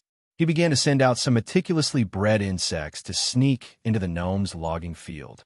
Damp woodland, lush tall trees, and annoying shrubs filled the area. Tree vines and thorns that were difficult to cut filled up the space between the trees. The camp was extremely humid, and it was accompanied by ear-piercing noises. It was simply a dream to sleep well in such an environment. Thus, even if Oldham used cotton balls to plug his ears, he could not fall asleep from the terrifying sounds of the chainsaws and the tremors of the tall trees falling to the ground. As he cursed under his breath, Oldham got off his bed and put on his heavy metal boots. He then opened the tent door and made his way out. "Oh, Commander, you're finally awake. That Dad Tokay has come to see you twice. It seems that he has something very important to report to you." The guard who was on sentry duty at the entrance of the tent roared loudly in a funny tone in Zhang Tai's ears. Oldham was the commander of this camp. The 5 gnome logging machines were under his command. Thus, he had become a green-skinned fellow whose position was even higher than the mayor of Beta Town. Oldham shook his head. Only then did he remember that he had sent Old Torque to investigate the strange phenomenon in the distance half a day ago. The strange sound that shook the heaven and earth could be clearly felt from tens of miles away. For no reason, Oldham felt a sense of guilt and shortness of breath. Under the guidance of an inexplicable thought, he immediately sent out his most capable gnome helicopter to investigate. Now that the other party had come back to report, they must have found something special. With that thought, Oldham immediately strode into a wooden hall in the middle of the camp. As expected, Old Torque was pacing around the wooden table anxiously, while the gnome apprentice Mosedin was sitting at the side with a blank look, as if he had not figured out the situation yet. "Speak, Old Torque." Commander Oldham strode into the wooden hall and sat in front of the wooden table. He looked at Old Torque with a solemn expression. "What news did you bring me this time?" "Respected Sir Commander, the news I brought back this time might not be good news." Tock's dad took off his goggles and grabbed his leather hat with a hesitant look. "Speak, I'm listening." Oldham's heart sank. I suspect, that some otherworldly monsters have already invaded our world." Old Man Torque tightened his leather hat as he finally voiced out his thoughts. The commander abruptly stood up. A nervous expression immediately appeared on his green face, which was covered with beige spots. He asked in rapid succession, "What monster is it? What kind of strength? Are there many of them?" Old Torque said awkwardly, "We didn't see anything when we went there. We only saw a forest that was destroyed after it went out of control." "You didn't see anything? Then the monsters you mentioned." "Although we didn't see anything, based on my many years of experience, I can feel that there's a trace of evil that doesn't belong to our world." Commander Oldham sat down again with a hesitant look on his face. As an old gnome warrior that had followed him for a long time, Old Torque had rich experience that other gnomes could not reach. Therefore, there was no reason for him to ignore his report. However, without any evidence, how could he report to the higher-ups? While he was hesitating, the noise of the slaves came from outside the camp. "What happened?" Oldham roared angrily. A guard at the door ran in and reported, a monster came to the camp. It killed 2 slaves. Hearing the word monster, Oldham's heart trembled. He immediately drew his short-handled gnome musket from his waist and strode out. Tock's father and Mosedin followed him out of the wooden hall. At this time, the southwest corner of the camp was in a mess. 20 to 30 troll slaves were running around in panic. Behind them was a strange scorpion the size of a mastiff. At the edge of the camp further away, the corpses of 3 troll slaves were lying there. Their throats were badly mangled, and it was obvious that they had lost their lives. The moment Oldham and the other gnomes rushed out, the sound of muskets rang out in the camp. 7 to 8 gnome guards guarding the camp had already raised their muskets and fired at the strange scorpion. Oldham could clearly see that the metal pellets were propelled by the explosion and shot at the body of the strange scorpion at a speed that was hard to catch with the naked eye.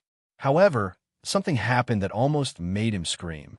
Without exception, The metal pellets bounced off the strange scorpion's black carapace.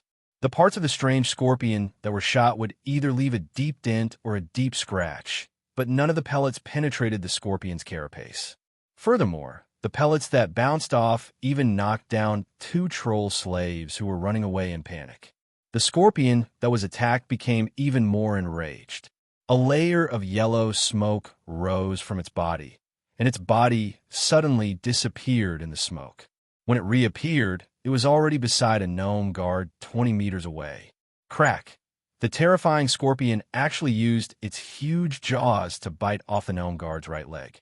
Even the gnome guard's metal armor that was half a finger thick could not withstand the terrifying bite. It was forcefully swallowed by the scorpion. Damn it, the gnome muskets could not hurt it at all. Quick, get the logging machines back for me.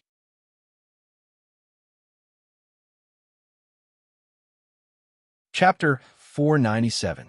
Under the control of the gnomes, the 5 loggers brandished their chainsaws and iron fists, taking heavy steps that shook the earth as they charged at the strange insect.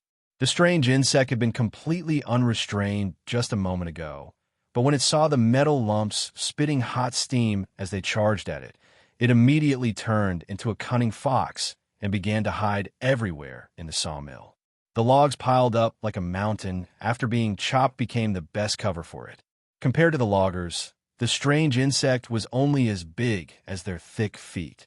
If it was trampled by such a huge thing, no matter how tenacious its life force was or how tough its carapace was, it would not be able to resist the terrifying weight of 40 tons. Thus, the strange insect used the piles of logs in the middle of the camp to charge left and right, occasionally launching a sneak attack on the troll slaves and gnome guards who could not dodge in time. The sawmill camp immediately descended into chaos. All of the troll slaves covered their heads and fled. In their panic, some of them ran into the alien insects and became the targets of their slaughter. Some of them sent themselves into the path of the fast-moving logging machines and were then stomped into meat paste after a short, shrill wail. The group of goblin guards that Obolum led were thrown into disarray by the rampaging slaves, and they couldn't catch up to the nimble and strong figures of the alien insects. All gnomes, don't panic.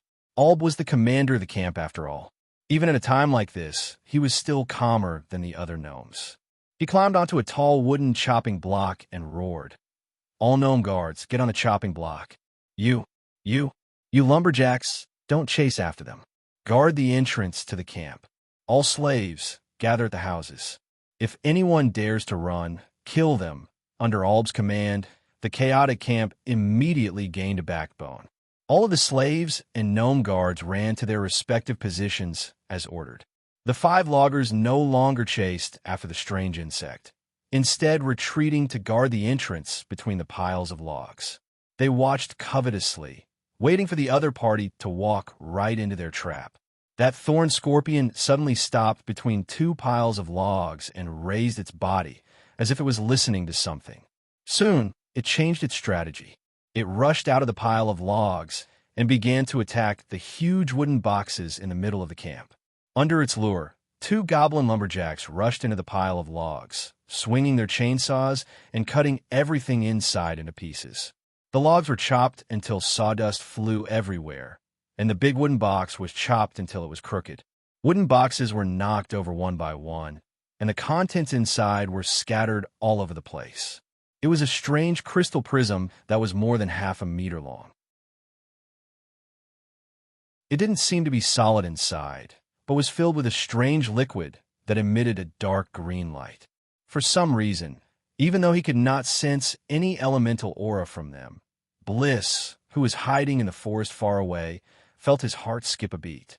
He suddenly felt that the object that meant the most to him in this camp was not the 5 goblin lumberjacks, nor was it the fire stick in the gnome's hands.